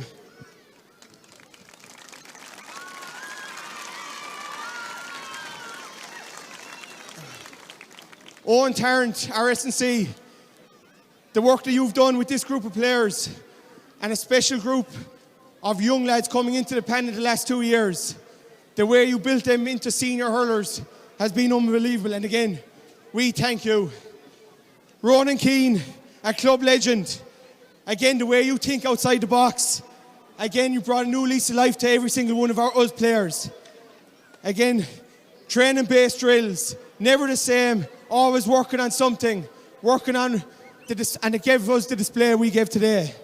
And another legend, John Russell.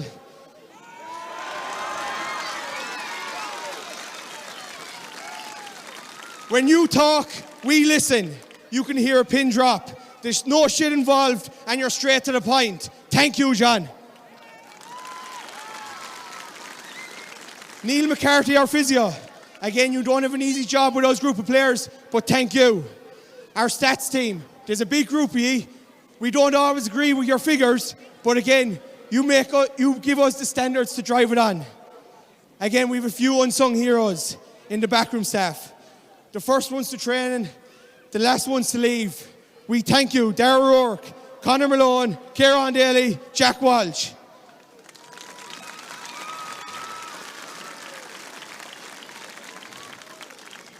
Our club executives, again, this group of players were left wanting for nothing. Thank you. But there's a special thanks to our sponsors. Again, we're lucky in Eire Og to have a group of people as kind as ye. There's too many to name, but we want to give a special thanks to our main sponsor, the Lions family. We'll see you in cruises for the week.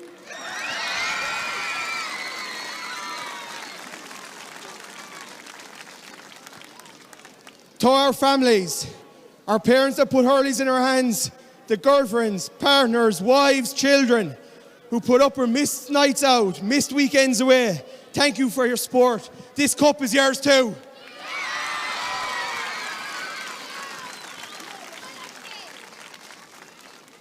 And again, a special thanks to our opponents, Clooney Quin.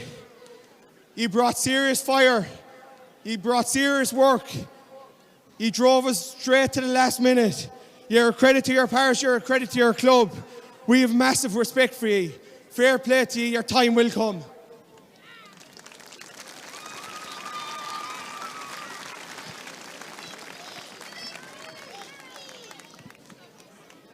But today isn't just about celebration.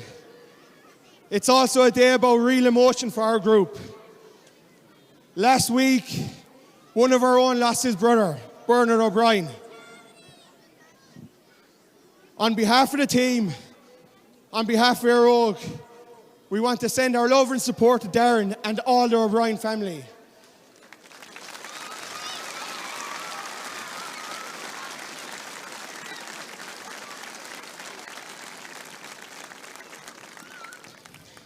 Bernard was a shining light on us today, and we're proud to dedicate this win in his memory.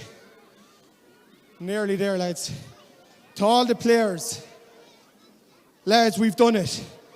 The hard yards were put in for weeks, months, years, and for some of us, decades. We made a promise to go the distance, and we've now delivered the Canon Hamilton! Mishnach on Eire, Eire Og Aboo!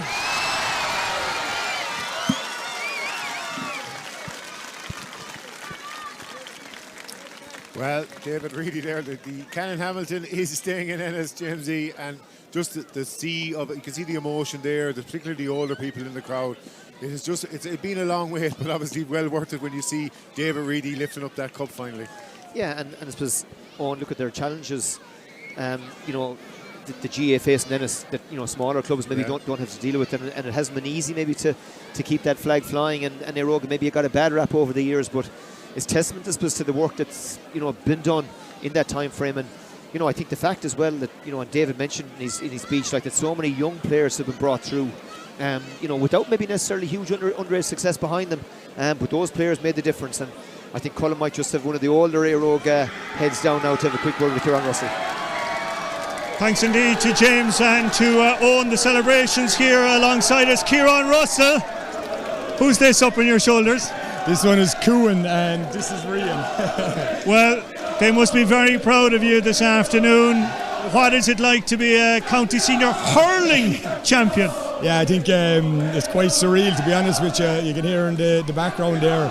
It's something we've worked, I think, long and hard for, and just delighted, to be honest with you. Okay, now you've seen big days in the football. What does a big day like this mean to you? Yeah, it means everything. Look, I suppose I grew up in a family, a very proud Eire Og family. My grandfather hailed from Kilmaley and was a big hurling man. And then my uncle John and my father Tom, so I had no other choice really but to get into it. Obviously we've been lucky the last few years with Eire Og and the footballers. We've got some success, but I'm really delighted with the hurlers. We put so much work in over 10 years. There's a lot of people that have put a lot of work in that maybe aren't even with us today, so just delighted for everyone involved in the club. What was the difference today? I think the difference today was, we just said we weren't going to leave this one behind us. We'd worked so hard for it. There's a few of us probably with it was our last chance probably, and we just refused to give up all day. I don't think it was the biggest spectacle out there, but we just had a lot of lads doing hard work and doing the right things, and thankfully we came through in the end. No, I don't know about last chance. There seems to be plenty of life in the legs. Football to come next weekend? Yeah, football to come. Look, we're going to enjoy this obviously with family and friends and everyone in the club tonight. The hurling only lads will probably get to enjoy it a little bit longer than us, but look, that's why we play GA. We play to win things, and as I say, we'll enjoy this success, and next week attention will turn to the football. Okay, very good. Who's your favourite player? He's gone very quiet. What about you? Who's your favourite player? My dad. My dad. Wasn't he very good today? Yeah. Yeah. And will you be playing for Eire Og? Are you playing already? Yeah. What team do you play with? The under sixes. Yeah. And come here, we have to find out, do you prefer the hurling or the football? Football. The football. Okay, lads, thank you very much. Enjoy it. Okay, right. Much appreciated there to Kieran. Danny Russell is alongside me. Danny, congratulations. I heard a statistic before this game that of the starting Eire Og team, you were the only player born when they last won the county title. I would have been a few months old, I'd say, yeah. 1990, I was 89, so yeah. Okay. Yeah, no, go on, yeah. No, that's the thing. You've been growing up waiting. Can you put into words what that pressure has been like, what that wait has been like? I heard Kieran Russell talking there. I don't know if as many words as him, but look, it's unbelievable. Like, I remember starting out, we were nowhere near winning the championship. You know, you're a million miles away, down intermediate, back up, it's everything. You know, you put everything into it to get it over the line. It's unbelievable. Like. I was asking Kieran there that question. What was the difference this year? I think it's the influx of young lads. We've had 10 lads out of minor between last year and this year getting game time. That's it. It's simple as that. We didn't have that there for a long time, and we had a good core group of older lads that are driving it on, and you know, they really want to win. Like, and that's when you have that, I think you have a great chance. There must be monumental work being done though in the club, as we saw there with Kieran's young fella. In the academy, like Bob O'Brien there, the O'Briens had an awful tough week last week. Lost the son, Darren's brother. Bob O'Brien drove it. He got that academy up and running. He fought to get it up and running. And a load of them lads there that are coming on, they're all coming through the academy. It's when you're trying to win a championship, it's all about the group. But when you actually get here, you start looking at the bigger picture and everyone else that's involved, and it's for everyone. It's unbelievable. Talk to me though about the emotion of the week, and Danny, how you know that can go one or two ways. Sure, I'll be honest with you, I was a nervous wreck. I was, and everyone, and if you're not that way, I think there's something wrong with you. But the nerves, we said we wanted to use them as a positive and drive it on and get that extra bit out of ourselves rather than crumbling. And maybe in 2022 we didn't go after it as much as we should have. You know, it was our first final, even though we're older, we hadn't played in many finals, but I think this year there was just something there. We weren't going to be stopped. It's hard to describe. Like, I kind of felt this a couple of games ago, that if someone beats us, it's going to take something big from them. That game against Kilmaley, some people were saying you got out of jail, other people were saying it showed your true resolve. Yeah, it's a bit of both. We did get out of jail, but we've been over here many days and played really well and lost. Against Kilmaley, did we play well? Maybe not, but we got over the line, and it's that digging in and getting over the line. That's what we're all about, like, and it's fantastic. Like, I must say, Danny, for a team that are after winning a 35-year famine, the celebrations are somewhat. You're very calm. You're very. I'm wrecked, if I'm being honest with you. I could go home to bed. I'm not getting any younger, like, but no, I can assure you, there won't be calm tonight. We have a few good lads there now that are able to celebrate. So some of the younger lads. I know. We've a few good men there for pints now. We'll have a good few days. Well, the football next week. Look, talk of the double, but it's on now, like, isn't it? So. And that talk of a double, it's only been done twice in history. There was no talk of it for it. We hadn't won a hurling in 35 years, but the boys are. What an achievement it would be to do it. You know what I mean? It'd be unbelievable for them. Danny, we let you go off. Enjoy the celebrations. Congratulations. Well done. Super performance. Top scorer in the championship this year. Liam Corey is coming up here. Liam, of course, corner back on the team. And if you were watching, if you had your eyes peeled, this is the man that produced a bit of a goalkeeping effort there, Danny, are coming down about 15 minutes into the second half. Were you there stuck on the sideline? I actually don't think I blocked that at all. I think it was Darren Stack, to be honest. But well, we're giving you the credit anyway. I'll take it, sure, I'll take it. But I know, look, it's just about, I suppose it all rolls into one. Like, you're just trying your best in every ball, trying to get a hurley or a leg or anything you can to it. It was frantic stuff there, like for the full 70 minutes or whatever it was. Just can't believe we got over the line. Absolutely buzzing with it. Absolutely delighted. Okay. Now, we've been talking to the lads just about the difference this year. What for you was the deciding factor in getting you over the line? I suppose it's hard to put it down to one thing. Like, we just had an unbelievable group of lads this year and last year too. Just a savage bunch of lads and a few new lads that have come in as well. And still, you had the old dogs, Danny Russell and Aaron Fitz, Kieran Russell. These lads just perform every day to go out. Like, Danny Russell was outstanding this year from start to finish, an absolute leader. And when you see him putting in performances like he does every weekend, like, it's hard not to try and get up to that standard. I can't put into one word what we did that was different this year, but just it goes to show the Clare Championship, like, anyone could win it any year. You need a bit of luck, you need a bit of drive, you just need everything to go right for you. And thankfully, everything went right for us today, and we got over the line, and just absolutely thrilled. You talk about leaders on a team. What's it like being on a team with David Reedy and Shane O'Donnell, who've seen it all and done it all? It's unbelievable, like, but I suppose I'm playing with those two lads since I don't even know what age. Very, very young, like, nearly 15, 20 years at this stage. Boys are just serious professionals, like Shane and Reedy. They're just serious professionals, the way they prepare everything. And you see that with Clare, the way they perform with Clare. Like, they're just two savage lads, and I'm absolutely thrilled. Two of them have won their All-Irelands and everything, but I'm sure this will be a special place in their heart. This is like winning the lotto for us. Like, it's just 35 years since we won it in Eire, and it's just absolutely unbelievable to get over the line. Okay, Liam, we'll let you go back, enjoy the celebrations. Thanks very much. We're going to come over here to the goalkeeper. He's very busy here, Darren Stack. He's a steady hand, and as you can see there, he's a steady hand as well too, and he's signing autographs and slitters. Darren, congratulations. Liam is giving you the credit for the save there halfway. Did you get the touch or did he get the touch? No, I got the touch there. The mark's on the leg. Can we see it down there on camera? There's the proof. Yes, indeed. That shot, it was Martin Duggan, I think, that had the shot. Well, what age are you? 21. 21. And you're playing in a county senior hurling final, and I must say you look like a man that has had a lot of senior finals under his belt. What was all of that like? Oh, it was unbelievable. Like, even the lead up to it, like, we were just trying to cherish every moment, and thankfully we relished it when we got the chance. Just unbelievable. It still hasn't probably sunk in for me yet. Okay. From a goalkeeper's perspective, a dark, dank day. We had that shower halfway through. Ball is slippy.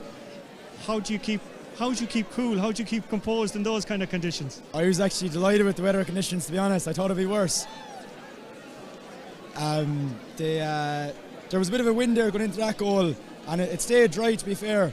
It was probably worse in the semi-final, so I was fairly chuffed with the conditions. Speaking of the semi-final, I've been talking to a few people about that game against Kilmaley. Your name top of the charts in that one. 4 outstanding saves. You'll probably say it might have even been more. What was that game like to play in? Oh, it was class. I suppose when you become a goalie, you kind of pray for those days to happen, and when they do, it's really sweet. And then I suppose doing it then, there's probably a bit of added pressure on you then the next day. So thankfully I wasn't too busy today, and I was fairly okay with my performance. So. Okay. Well, no, you certainly were. But listen, talk to me about that save. We'll get the clash on the leg again. This will be the war wound that you're going to be carrying for quite some time, because the shot kind of came out of a bit of a melee of bodies. You must have seen it quite late. I did see it quite late. I suppose just kind of tried to line up my body so they would be in the ball's paths. That's all you could do. You can't really react when they're that close, so thankfully it hit off me. Okay, well, that was a fantastic save. Talk to me about this group of lads, and like, I'm talking to you as a 21-year-old. We're talking to Danny, who's 36, and the one big mantra that's coming across is the fact that you've merged so much, that you can have a 21-year-old at one end of the field, a 36-year-old at the other end. There's 15 years of hurling between you, but you're all in this together. 100%. Yeah, no, I feel like we all really gelled together this year. I suppose last year would have been my debut season. and it would have been along with, I'm not sure the exact number, I think it was like 7 or something. So I suppose we just kind of getting things going last year, but this year now we really gelled together. There was a few more coming on then, Ree Mulcahy and Darren Maroney this year. And yeah, like we really gelled together, like we're all great friends. The likes of Danny has kids and is 40 something. He's not that old, he's not that old. 30 something, and then you have Darren Maroney, like, and we're just all great friends. So What now? You county champions has a nice little ring to it. There's a Munster Club Championship now to look forward to. Yeah. To be honest, that's not really in my mind at the moment. Now I'm just going to enjoy this, and we'll see what happens after today and the celebration. Okay, Dara, you go off, enjoy the celebrations. Thank you very much for that. That was the goalkeeper there, Dara Stack. What a performance that he had with that super save in the second half. I'm just going to head back up there for a few more words there from Owen just before we wrap up down here. Owen.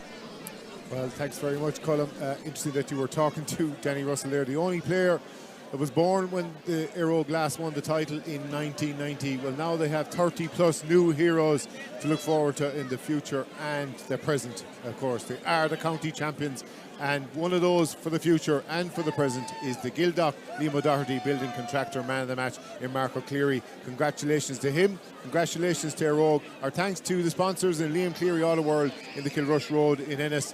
It's the red half of the divide that are victorious today, but it's only potentially the first of a first double in 96 years for Eire Og if they were to pull it off. So you have to join us here on Clare GA TV in conjunction with streamsport.ie next week at the same time for the concluding stages of. And we're just going to go back down to Colm now because we have Shane O'Donnell, it appears, just with Colm there to have a final word from Eire Og. Thanks indeed to Owen up there. Shane O'Donnell, how are you? Fantastic, yeah, incredible. It's hard to put into words, but it's just been an incredible day. I'm delighted to be a part of it. Okay. Well, look, going back to 2014, that All-Ireland final, you've played a lot of hurling. You've been in big matches. You've had big performances. You've won lots of silverware. What does all of this mean to Shane O'Donnell and to the club? Yeah, it's very hard to put into words. There's definitely a recency bias to play where it's hard to look past this being one of the best days I've been on a pitch. It's just absolutely incredible to see people that have been watching and training you since you were 5 or 6 years of age and seeing tears in their eyes coming up to you with the cup around the pitch. It's just absolutely phenomenal. So yeah, and you can see what it means to the club. I don't need to describe that. You can see the people around, you can see the lads who were my age like 60 years ago when this was the last time, 35 years since the last time we've had this cup. So it's just an incredible day. Has it been a bit of an albatross for the club the last 35 years and desperately trying to be the team that breaks that glass ceiling? I don't think it's like that. I think Clare is so competitive that I think it's actually just a situation that every time you go out, you know that there's so many good teams you have to get through. I don't think there's ever really that feeling that we should have done it this year. You have that feeling, but I don't think it's really. You'd never get overly upset. You know there's so much competition there. There's so many teams that could justifiably argue that they should be winning each year. So each time you don't get there, you can make your reasons and you just have to build for the next year. Unfortunately, we have a lot of young lads coming through in the last couple of years that definitely made the difference this year.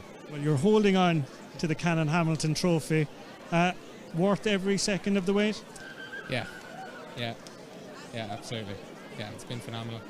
It wasn't even something when I was playing underage. Like, we were the second division as Eire Og was the top team, and I think I have 2 medals with Eire Og and under 15B. I actually saw in the match profile. You might just recount to people what the career highlight question was asked, Shane, and of course people will say, oh, my Munster medal, my minor medal, my Flannans medal, but I noticed that you pointed out that under 15 was a B medal? B, yeah, under 15B and intermediate. They're the 2 kind of championships I've won with Eire Og in my career so far, so I think this is a significant step up from both of them, so it's been phenomenal. And at that time this must have seemed an impossible dream. Yeah, I don't think Eire Og were in a position to be fighting for this when I was underage, and I didn't think that we were going to be able to assemble a team, but you don't think about it like that, do you know what I mean? You kind of just take it year by year. You just know that you'll have the opportunities and you just have to seize them when you get them, and we didn't do that a few years ago. Unfortunately, we did manage this year. Okay, Shane, you have, I suppose, brought so much enjoyment to people, not just in Clare, around the country with your performances.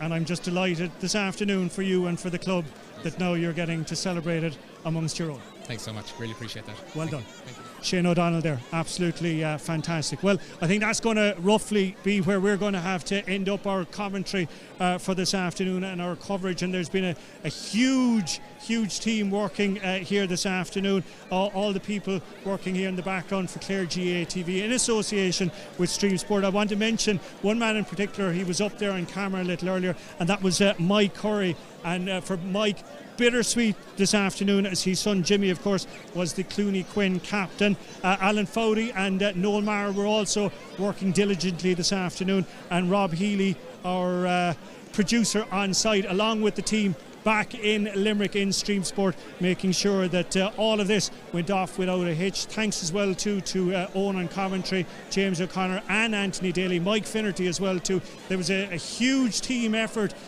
to get this production done this afternoon, and also a huge thanks as well to Erin Carl in the Clare County Board, and indeed to everyone in Clare County Board who have made this broadcast such a success this afternoon here in Zimmer Biomet Park Kisog. Well, to the victor, the spoils. They've been waiting since 1990. They're going to party like it's 1990, I think. Eire Og of Ennis are the TUS Clare Senior Hurling Champions of 2025. The party is underway. It's going to continue for quite some time. And don't forget as well, they have another chance at history next week when the footballers are in action, and they'll be chasing a huge senior championship double. It's only been done twice in history. Who'll be betting against them, making another piece of history next Sunday afternoon. From me and from all the team here in Cusack Park, thanks very much for watching. We hope you enjoy the spectacle.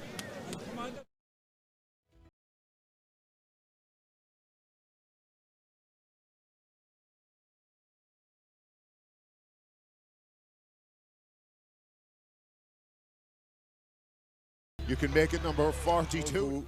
Arrogance, the sizable breeze. Now he's hitting right in front of his manager. It's beautiful. Right. It's just tailing, but it goes just inside the post. Point semi-final. Can he make a bend here? He's got away from the backer. He's going to play inside. He's surely going to take a point. He does, and Eire Og got into the net. And this will be an can Eire Og get it? Yep. It's inside the post, and Danny Russell. And when he goes inside, it's Kieran Russell. Now Sam Scanlon gives it off to Duggan. Duggan, can he put one over from play? Oh, beautiful. It's inside. It's Owen Cal. There's a goal chance here. If you can look at it, he's going to take a point, but for a second there was a goal chance. He did the sets it up, and he's got Evan Maxted for company. He gets it off to Cleary. Cleary has scored once. Can he do it again? He can. He can. It's not for O'Donnell. Can O'Donnell open his account? He's certainly got away from the marker. Can he put the head down? Oh, it's just gone over the bar. The rain is absolutely pelting down. Danny Russell, can he make it 8 for the Townies? He can. Here's out here.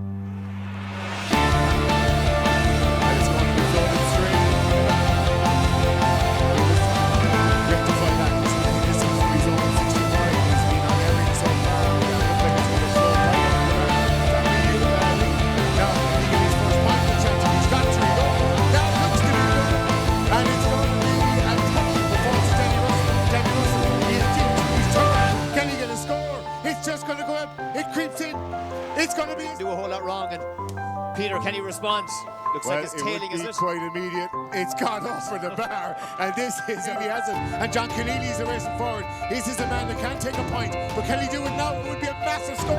It's inspirational stuff. He has a lot of space for a change. He's going to go for his own 65. He certainly has the wind in his back. This would be inspirational stuff. He doesn't get the one score. Hit the post, he's had one shot. That's going to have the distance, and it has the accuracy, because it's a beautiful pick. It can finish the score. This would put 2 scores between the deer and me. Oh, he does it. He hasn't scored so far. He gets up to Calmasson. The weekend he has to get off the ground. Put the throw, catch the air, but he has to get the air now. And get his last 10 minutes in this game. But look, space, he really has. And there's not really numbers on to him. He looks like he's with that line inside the ball. Wait, what was wrong with him? We need to know the rest. Yeah, that's substitute Tom Cameron. It's immediately back to get stopped. On the Danny Russell, and he's got Michael Cleary. Can be point number 4 for Cleary. It is. You can imagine, 20 points would be a winning tally. Has Peter scored this one? Yeah. He has. It's a second point.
Refresh your home with Ennis Blinds, specialists in blinds, shutters and curtains. Visit our showroom in Ennis or call 086 811 7373 for quality, comfort and the perfect finish for every window. Ennis Blinds, made for you, right here in Ennis. NC Paint and Decor. Whatever your decorating needs are, paint, wallpaper or expert colour advice, we've got you covered. Our island home. Its waters blue and endless green. Inspires colour like no other. Colour Trend paint is crafted in Ireland and designed for durability. Visit your local stockist or store for colour inspiration. Colour Trend, a world of quality in every colour.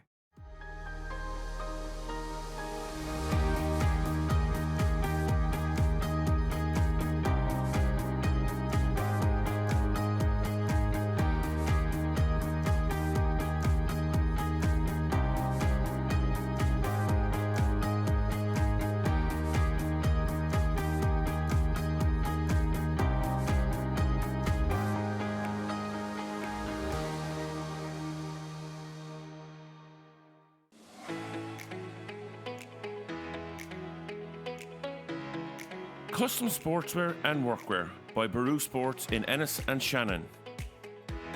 From clubs and schools to local businesses, we design quality gear that looks sharp and lasts. Baru Sports Ennis and Shannon, custom made for your team, your work, your game. Call us now on 061 364 750. Ennis Electrical, best prices on appliances, huge savings on premium brands. Ennis Electrical is a family-run business who pride themselves on good customer relations. Ennis Electrical are part of Expert, one of the largest electrical retailers in Ireland. Martin Williams Concrete Products Limited is a family-run business based in County Clare, Ireland, specialising in precast concrete solutions for a wide range of industries. Over 2 decades of experience. Established in 1998. They actively listen to customer needs and continuously research innovative ways to improve their offerings. They have a strong local reputation for reliability and customer service, deep knowledge of the building sector, which they're happy to share with clients. If you're working on a building or landscaping project and need durable, locally made concrete products, they might be worth checking out. Joe Cooney has been working for the people of Clare for over 20 years, and now he's your voice in Dáil Éireann. From his years representing the Killaloe electoral area to his new role as TD, Joe Cooney has always delivered for local families and communities. Joe Cooney TD, working for you, working for Clare. Here's wishing every good luck and best wishes to all the great players from Eire, Dura Bearfield and Clooney Quin in the upcoming county finals. Best wishes to all. John Nealon and Associate. John Nealon is a Clare BER assessor and engineer. If you need a BER assessment, domestic or commercial, on your property, just call mobile 086 826 2600 or 065 684 4300. Email us on info@berassessorinclare.com. At Precious Pets, we've got everything you need to keep your animals happy and healthy. From nutritious feeds and health essentials to toys, treats and accessories, our shelves are full of quality products at great value. Pop into Precious Pets today and check our Facebook page for the latest special offers. Since 1990, Liam O'Doherty Building Contractor has been building with trust, quality and experience. From homes to schools, healthcare to sport and leisure, commercial to agricultural projects, we deliver excellence across every sector. Liam O'Doherty Building Contractor. Over 30 years building the future of the West of Ireland. For over 35 years, Rory Hickey Electrical has been lighting up homes, businesses and industries across Ennis. From domestic and commercial to industrial projects, our trusted team delivers safe, reliable electrical solutions you can depend on. Rory Hickey Electrical, lighting up the town of Ennis since 1986. Discover the Abbey Tavern in picturesque Quin Village, overlooking the historic Quin Abbey.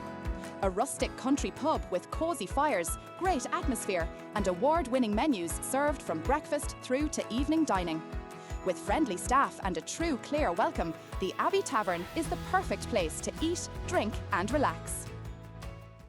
Timmy Dooley, your Fianna Fáil TD for Clare, now serving as Minister of State at the Department of Agriculture, Food, Fisheries and the Marine, with special responsibility for fisheries and the marine. From climate action to transport, Timmy has a proven record of representing Clare at the highest levels, always working to deliver for local communities. Timmy Dooley TD, experienced, committed and delivering for Clare. Taylor's Bar Ennis, a traditional pub with a classy modern twist. We are a family-run establishment situated right in the heart of Ennis, County Clare. Pop in and join us for a pint, a glass of wine or something from the top shelf and experience our wonderful, cosy atmosphere for yourself. Great staff, even better drinks and lots of fun. Did you know we are Clare Bar of the Year? Tommy Guilfoyle, living in Clare Castle, raising a family and working every day in our community. As a trade unionist, GAA coach and active volunteer, Tommy stands up for workers' rights, better housing and stronger local services. Tommy Guilfoyle, a councillor who believes in people, community and respect for the responsibility to serve. If you need assistance, please do contact me. Discover the best of Citroën at O'Sullivan and Hansbury Motors, right here in Ennis. From the stylish new Citroën Ami and versatile Citroën Berlingos, we've got something for every driver. Visit us for quality service and great deals, or contact us today. Monkswell is a friendly, cosy, lively pub in the heart of Quin village in County Clare, with regular live music, great atmosphere and a friendly staff. The Monkswell caters for all parties, fundraisers and events of all shapes and sizes. Liam Cleary, Auto World, main Kia dealer Clare. Best wishes to both clubs in today's county final.